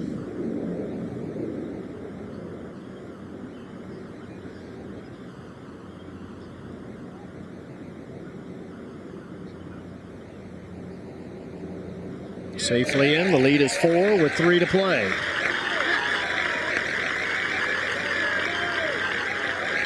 Seems pretty Tiger-proof, doesn't it, Gary?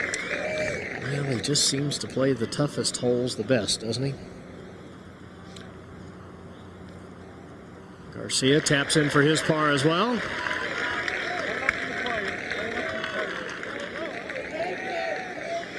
Well, they're going to have just about the right amount of time before daylight. I mean, the daylight ends, and it's going to be right on the money. So keep moving, boys. It's got about 3 holes to play in what, about 40 minutes or so before it gets a little, maybe too dark to play out here, out east, even though the days are long and longest in mid-June. Should be okay though. I can tell you, these guys, they get on the middle of 18, they're going to want to finish. They got young eyes. What a championship week it has been for Nick Faldo, playing in his 60th consecutive major championship, and this was a clutch performance to keep that streak alive and going as he goes for birdie at 18. Because this was the last stumbling block for him to perhaps have that streak snap, but he's going to get himself into next year's Open Championship, and he'll play the British, of course, and the PGA Masters again to keep the streak alive. Tie for 6th for Faldo, 24th top 10. Finish in a major championship. So no need for a special exemption next year for the rejuvenated Faldo. Well, par 3 17th, there was some magic for Mickelson with the birdie 2. And one of the loudest sounds you'll ever hear in golf happened after it dropped in for 2. Unfortunately, Mickelson bogeyed the 18th as he began the day 5 back of Tiger. Tough shot with the sun right there, 208 yards. Maybe it's an omen in the hole, Phil.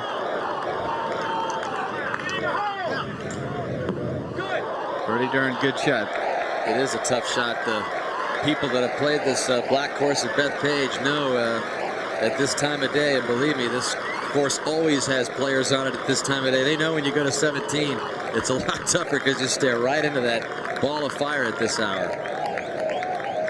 But it appears that Mickelson's march to a major will have to wait for another day. Still some golf left as Tigers at the tee at 16, Gary. Again, he has driven the ball absolutely perfectly today. 11 of 12 fairways now. Certainly, Gary, his putter was his big weapon the first 2 days, but this driver has been the weapon today. What a display.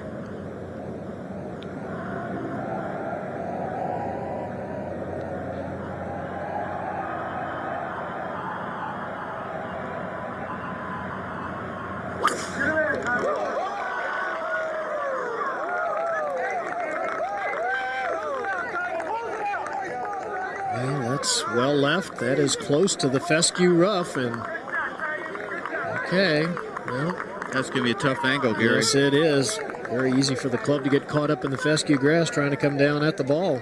Yeah, that's not a good spot there at all. Mickelson being received like he's has all week at 17.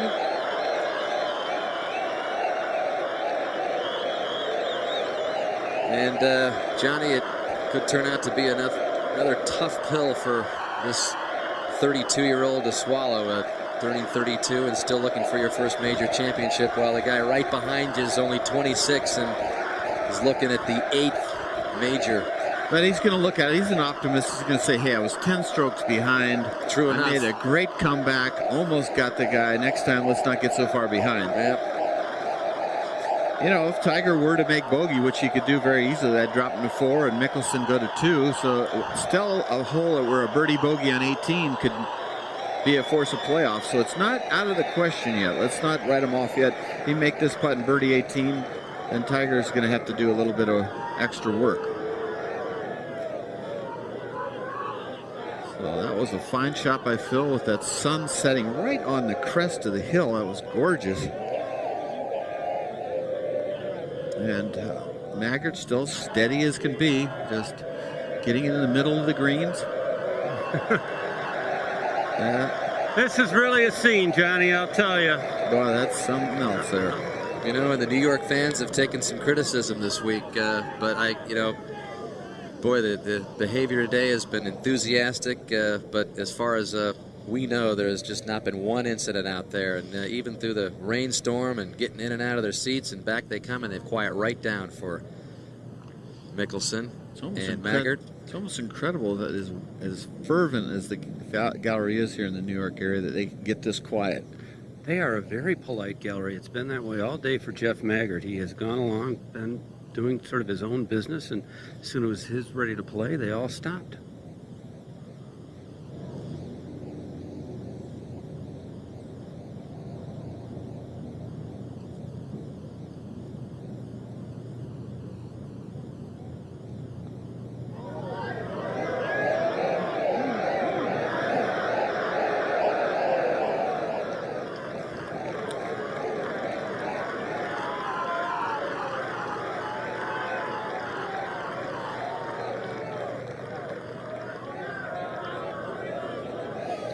Be a nice par for Maggart.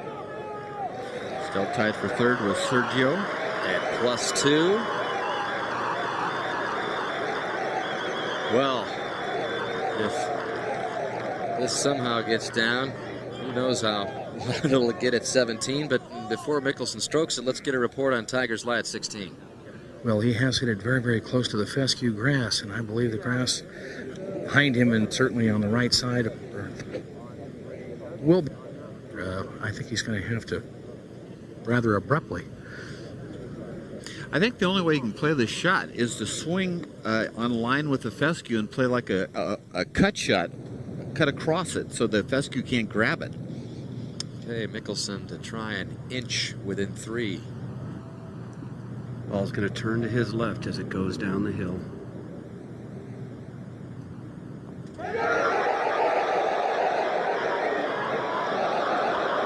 Boy, everything but speed.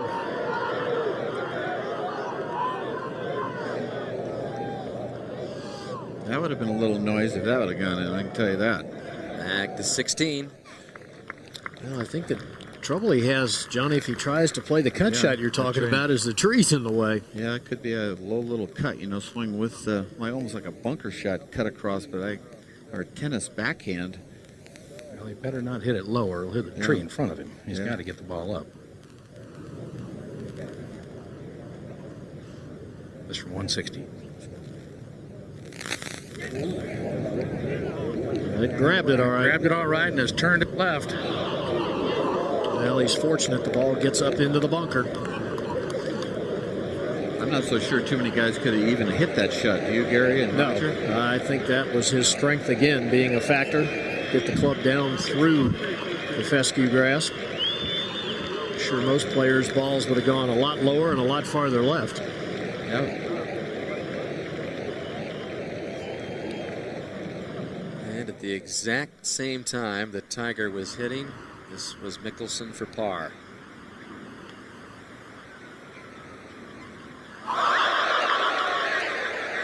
And a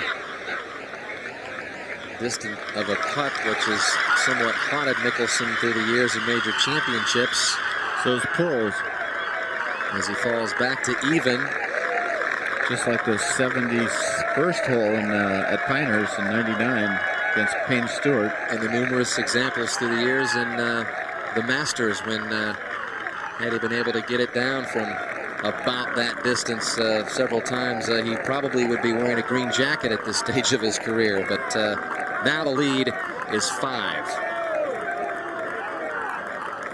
And so the major misses for Mickelson about to continue. All the runner-ups there at 99 Pinehurst #2 U.S. Open, PGA 2001. But it's always seemingly a part of the story on the leaderboard, whether it's in or out of a major championship. Well, I'm sure Tiger heard that big drone also, but look at this shot here. All right, Tiger getting ready to play from the bunker, and Roger Mulvey, the lie appears to be very good. The lie is very good, and obviously plenty of green to work with.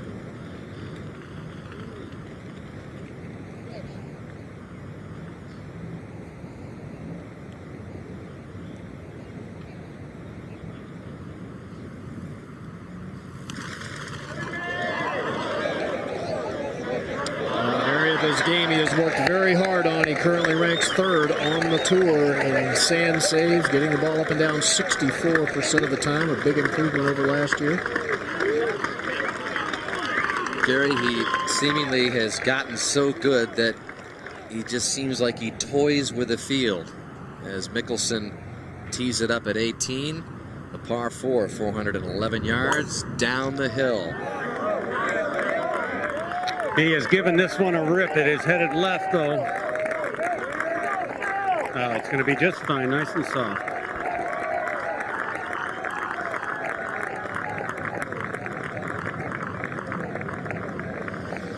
Finishing hole with that redesign of the bunkering there on both sides of the fairway, and the Reese Jones renovation in this golf course, which has undergone a tremendous transformation.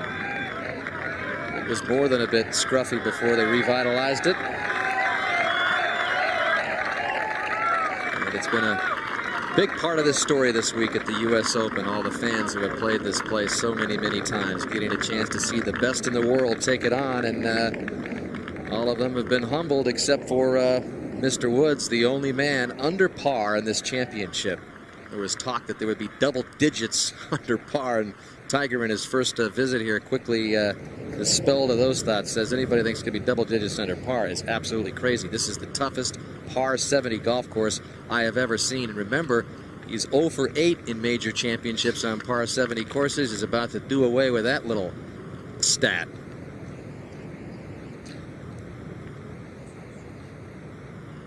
Garcia now with a lengthy putt for birdie.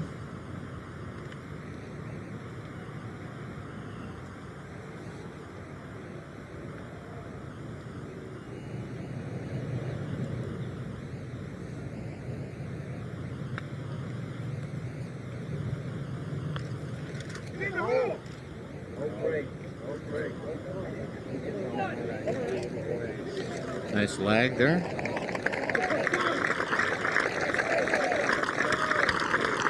Maybe another day for young Serge, but the man is Tiger.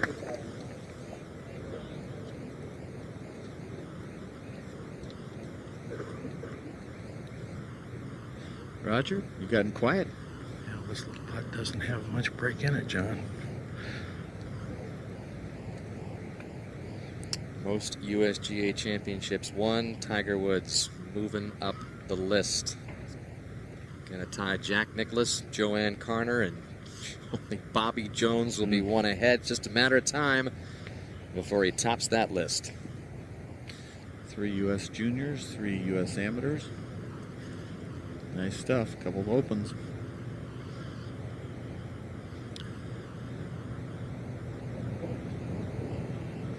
Puts the same amount of effort into it, whether it's a practice round or the U.S. Open, Roger. Well, he does, Johnny. His preparation is second to none in effort. His putt moves ever so slightly to the right.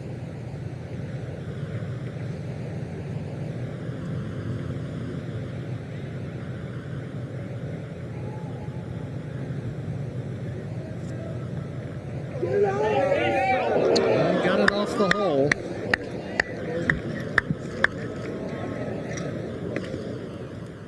Up to 18. Boy, and those 2 bogeys by Mickelson at 16 and 17 looming even larger with Tiger's bogey there at 16. His second to 18 now. From 164 yards, just left of the flag. Pretty good leave, Mark. Tiger did tap in for his bogey at 16, so Tiger drops to 4 under. And you can see Mickelson, in some sense, is very relieved. You can see all the tension is gone. I think when he missed the birdie putt at 17, that's why he missed the second one. It was gone. Maggart. That's a nice swing. A reverse C high, short iron. See if you got it all. Oh, just missed, Jeff. That was a good shot, too. But that's a good bunker shot as long as it isn't buried. It's a nice uphill shot right in the fall line so you can knock it close and stop it quickly. You see, look at him on his face. He's just like going to the movies. Well, and this man is the leading starring role once again at a major championship. Just seems to toy with the field. You know, he's won these things, Johnny, by large margins in the past. You know, 15 shots, 12 shots, and 8 shots at major championships. It just seems to me that he still would have the firepower to do that, but he just doesn't. The last 2 days, he's kind of clicked it into the new gear when he's needed to, and we saw him hitting the driver full out late in the stages today, and just seems to have the gear to keep it out of reach. It's funny, but I mean, if Phil were to make this putt and get to -1, you just never know. I mean, with Tiger missing that putt, he could bury it under the lip of the bunker, Tiger on 17. You never know. It's not totally over.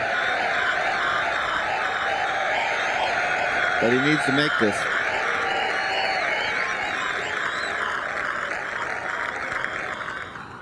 Garcia at 17 as that sun has dipped down a little further, so it's making the view a little easier down there. 208 yards. Probably a 5 or 6 iron. It's a 5 iron, John.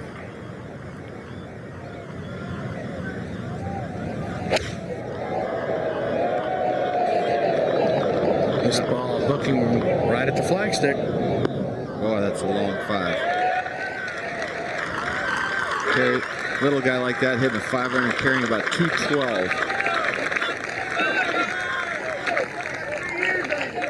Garcia currently in a tie for 3rd. Again, was 4 back of Woods when they began the day. Tiger's pulled the 5 iron too, John. Yeah, Sergio hits his irons there with anybody, distance-wise. You can see the resolve. He's saying he did not like that bogey, I can tell you that. He didn't want to put any possibility of messing up. Got it back in his stance pretty good to keep the ball right. From the 18th green, backed him off.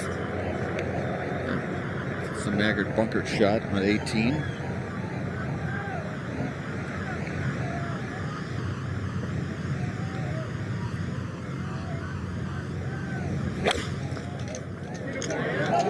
Big, full, beautiful follow right through at the flagstick. You just knew it was on. That was a perfectly synchronized swing. Great balance. Fired the right side. Right down the line. Wow. Over at 18, Mickelson for birdie. So moves to the right, big time.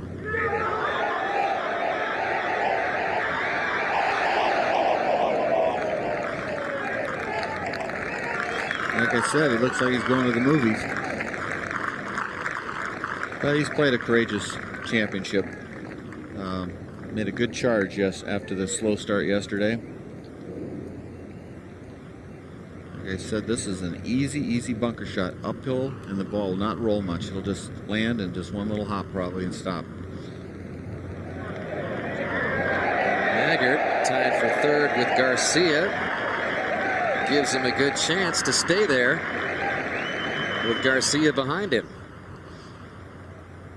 So the par putt for Maggard, one of the unlikely figures to join in this chase for the championship this weekend. It will finish in the top 10 again at a U.S. Open. His 6th top 10 in the U.S. Open is the most of any player since 1990, along with Scott Hoke, who you saw finish up earlier. So forget about Reese Jones. Maggard's the Open doctor.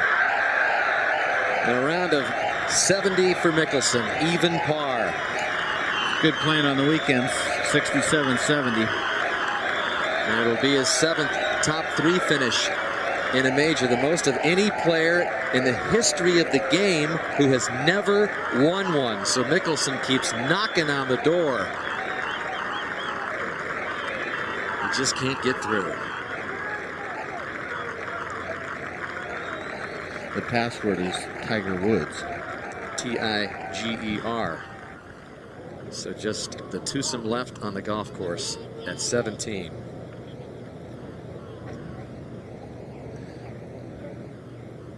It was at the Masters a couple of months ago, Johnny, when Tiger was tied for the lead after 3 rounds. He finished with that, I guess you could say for his abilities, a fairly pedestrian 71, but his closest pursuers never pushed him.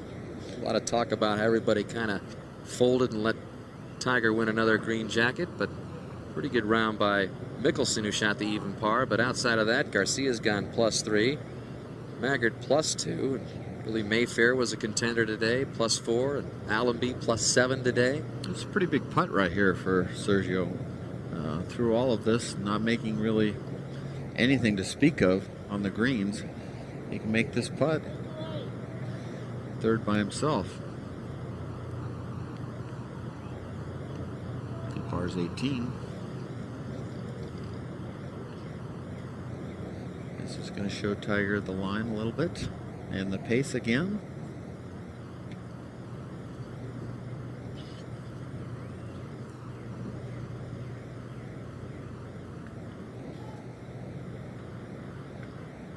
Not much break.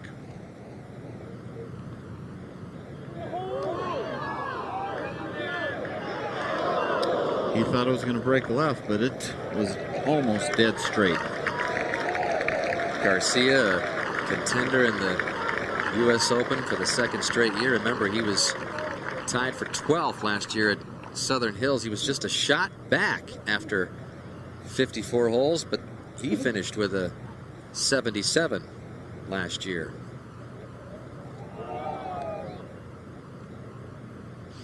Keeps looking around. And at this stage of the game, crowd getting on his nerves a little bit again, like they did yesterday.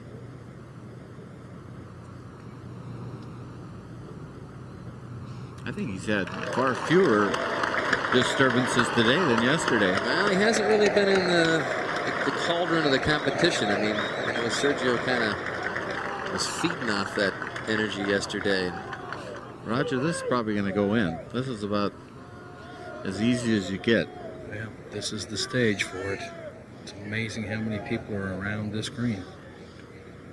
Not much here, is it? I mean, no, I don't think there's very much breaking this putt at all, John. Sergio's is really an inside the hole putt, and this one I think is right down the draw. Comfortable speed, just get it going and run right in there. Oh, that was a good looking tee shot.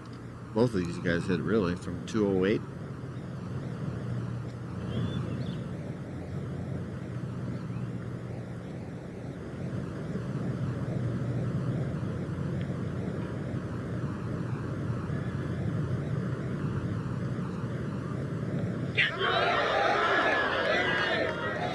That putt did go left, John. Yeah, he might have pulled it to get it going left, and then it broke left.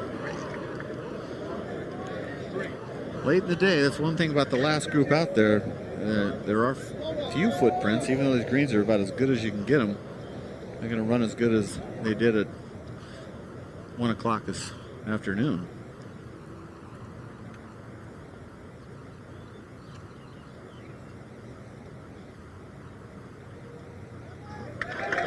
One hole left to wrap up his second U.S. Open title. Just the 18th for Tiger Woods. Well, his dad, Earl, says that you haven't seen his best golf yet. That's a scary thought, but it seems like it might be true.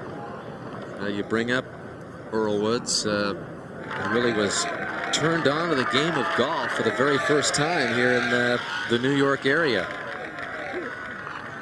It's beyond my comprehension that you can go one level above where he is right now, but at his age, 26, and his power, natural ability, maybe he'll just keep sharpening the knife, you know.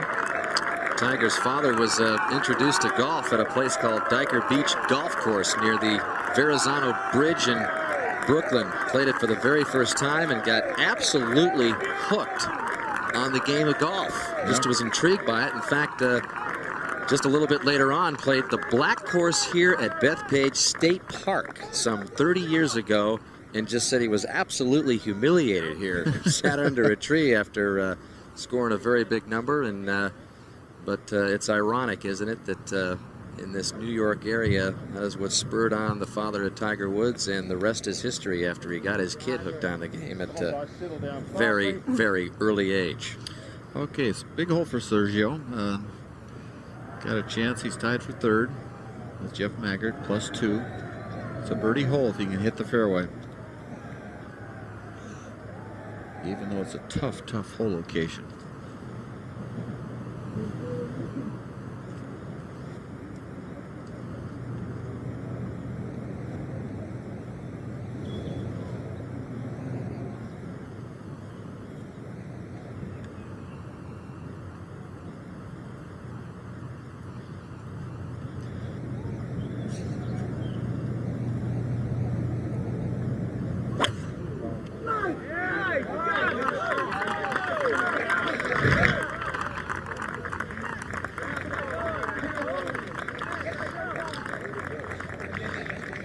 That ball went underground. What a difference a couple feet make on this golf course, huh? Maybe not the highest U.S. Open rough in history, but all of the players will tell you it is the thickest, most dense, most uniform rough they have ever seen. And this man has stayed out of it for the most part, especially off the tee today. And they haven't been able to cut it since the rain, so it's gone probably up in the 5-6 inch range now.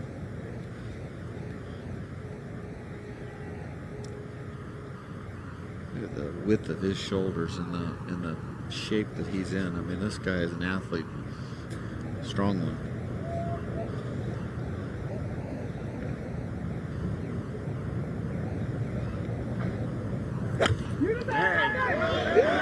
This ball right down the dead center of the fairway, John. Going out in style, Roger. 12 of 14 fairways. 14 of 17 greens in regulation. It adds up to another U.S. Open title. Tiger Woods on his way to another major championship coronation with a 4-shot lead. And all of fans who have been waiting here all day long are about to bring them up. We'll be right back.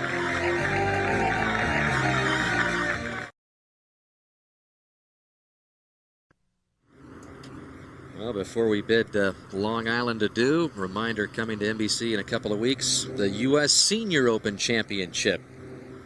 A couple of weeks on Saturday, June 29th, our coverage begins on NBC as we're just getting things started in the summer USGA schedule.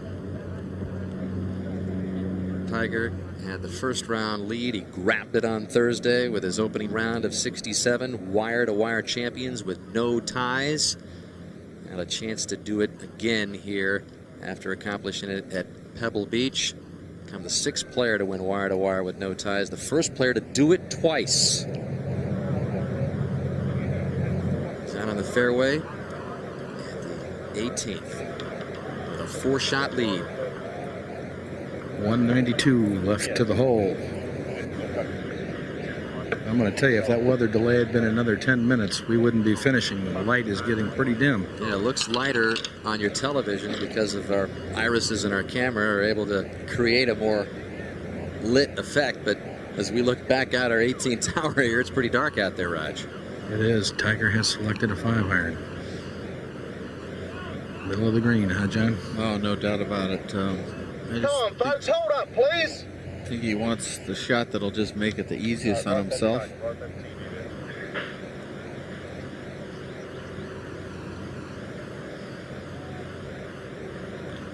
Check out where his eyes look. Just barely left, maybe 10 feet left of the target.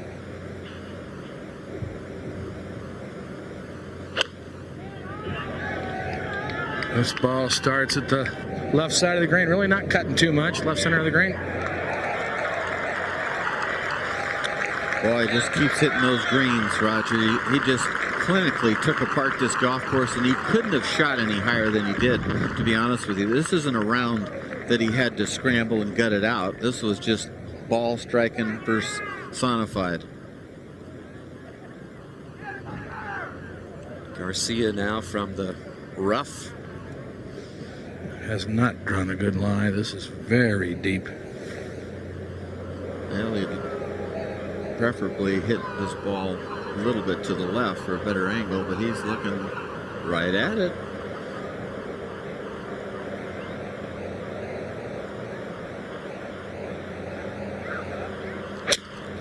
Well, he got a lot of ball, Roger. Boy, he sure did. The ball just jumped straight up out of the grass. Little carry. Not quite.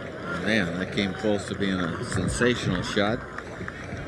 And that'll be a little bit interesting, but not impossible. I was down in there this morning, and as long as he isn't buried or some weird stance, he'll be fine. Tiger now, of course, is in the joy mode. And they roll out the red carpet wherever Tiger Woods plays around the world. But what cannot be ignored is the fact that he began his now legendary career on a public facility growing up. His family couldn't afford to join any private clubs. As you look at his mother welcome him up to another major championship. He first played Navy Golf Course in Long Beach, California at the age of 3. And if you ask him about it, he'll say, I remember the difference the first time I played a country club. The greens were so smooth. It wasn't like putting on Velcro. I started off in the public golf courses, but it's I don't know if there could be a more fitting and perfect example to win that trophy and win it on a golf course. First truly public facility to host a U.S. Open and have Tiger Woods win it. You see coming up how the pressure all went out of him and how joyful and how lightly he walked up that hill. That was nice to see. Hard earned.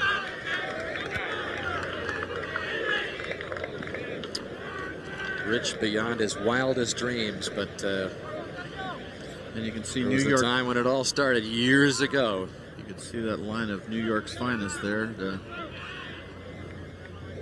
line off short of the green there, and this was not a good break by Sergio. But as they say in golf, everything that happens on the golf course makes somebody happy.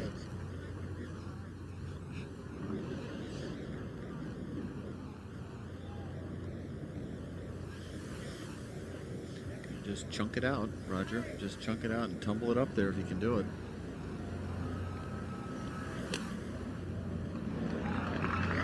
That's a fine shot.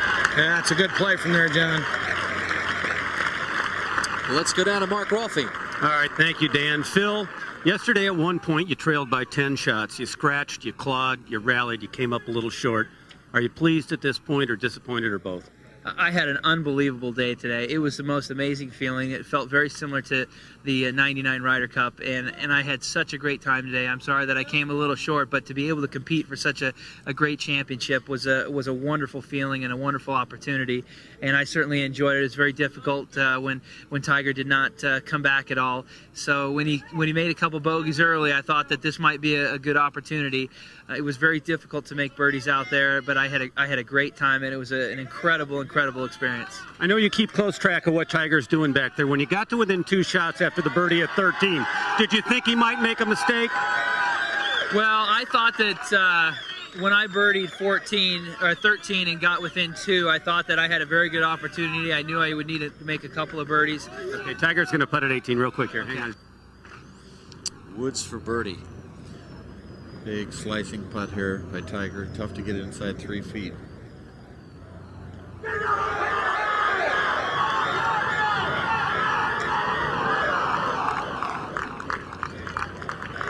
Back to you, Mark. All right, Phil, quickly, what will your most vivid memory of Bethpage this year be?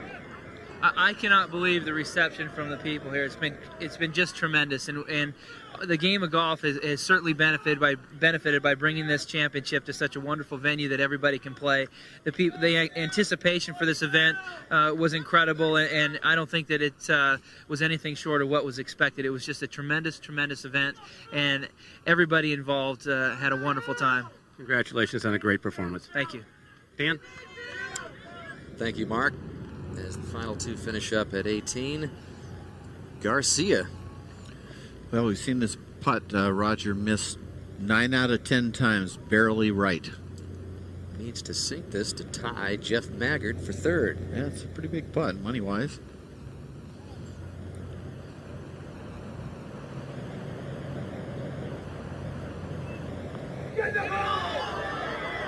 Yeah.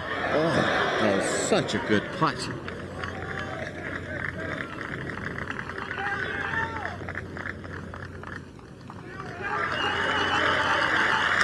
.74 for Garcia. With the game today, 4 back. Stage is cleared for a man who's about to become the 6th player to win the Masters and the U.S. Open in the same year, but become the first in 3 decades to do it. And with the way he is playing, I would like to see what the odds would be to finish the job later this summer.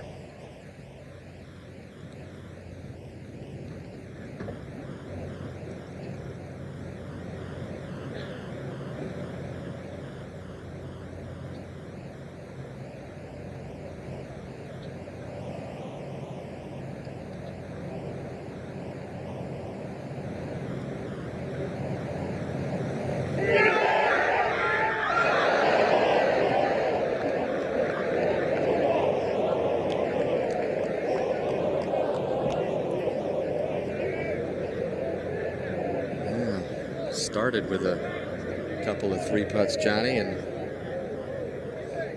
this is a non-event, but I would hit this one a little easier, actually.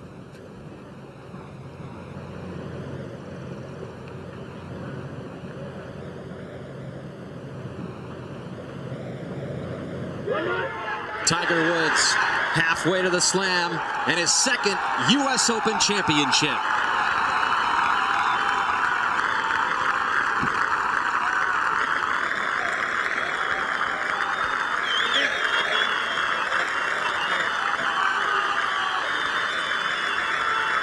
And at Bethpage, he is now the People's Champion.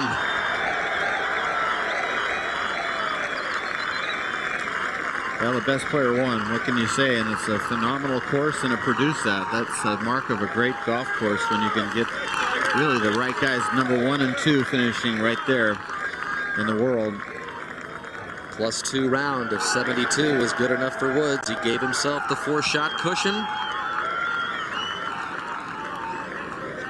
And he wins his second Open Championship in the last 3 years. Well, the British Open at Muirfield is next in 5 weeks. PGA Championship at Hazeltine in August. At one point in this sport, just ridiculous talk to think about a man that could win all 4 in the same year. He's won 4 straight major championships. The Tiger Slam, but the real slam is still in the balance, and Tiger Woods has delicately put the second piece in a very tough puzzle. Halfway home at 4 under par, the only player in the field to finish under par in this championship.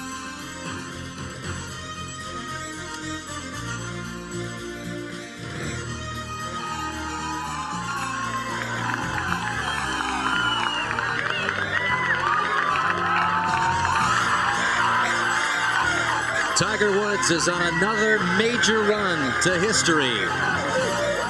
And we'll be back to hear from the champion when we come back to the black.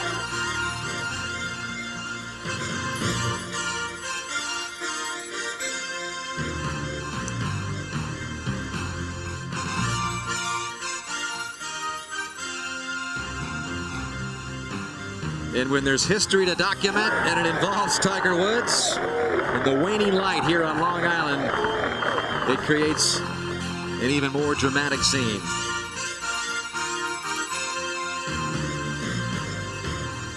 The biggest star on the sports planet today is just about to get bigger.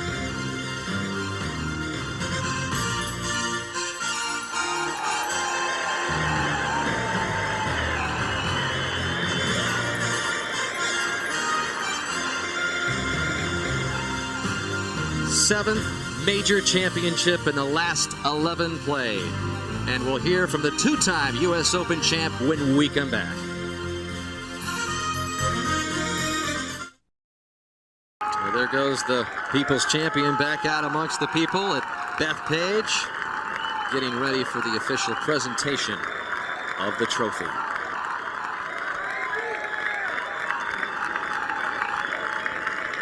I think that's a sigh of relief.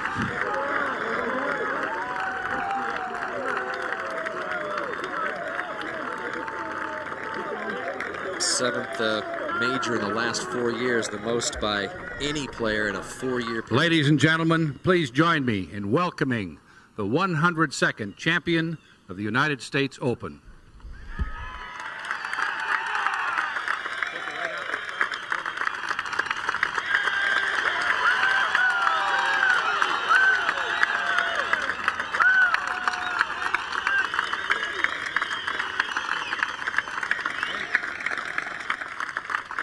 Tiger, it's somehow appropriate that a man who learned to play golf on a public course should win the U.S. Open when it comes to a public facility like this. Congratulations. As was the case at Pebble Beach, you are the only man under par, but it wasn't that easy, was it? No, it was not that easy. This golf course was playing awfully difficult today with the wind blowing as hard as it was. Phil got off to a great start, and he played well all day. And, you know, I didn't get off to the greatest of starts, but I just tried to hang in there somehow, and it was going to be a long, tough day, and I was fortunate to come out on top. When you think back on this week with all that's happened, with all this event has been, is there one image that sticks in your mind? What will you remember?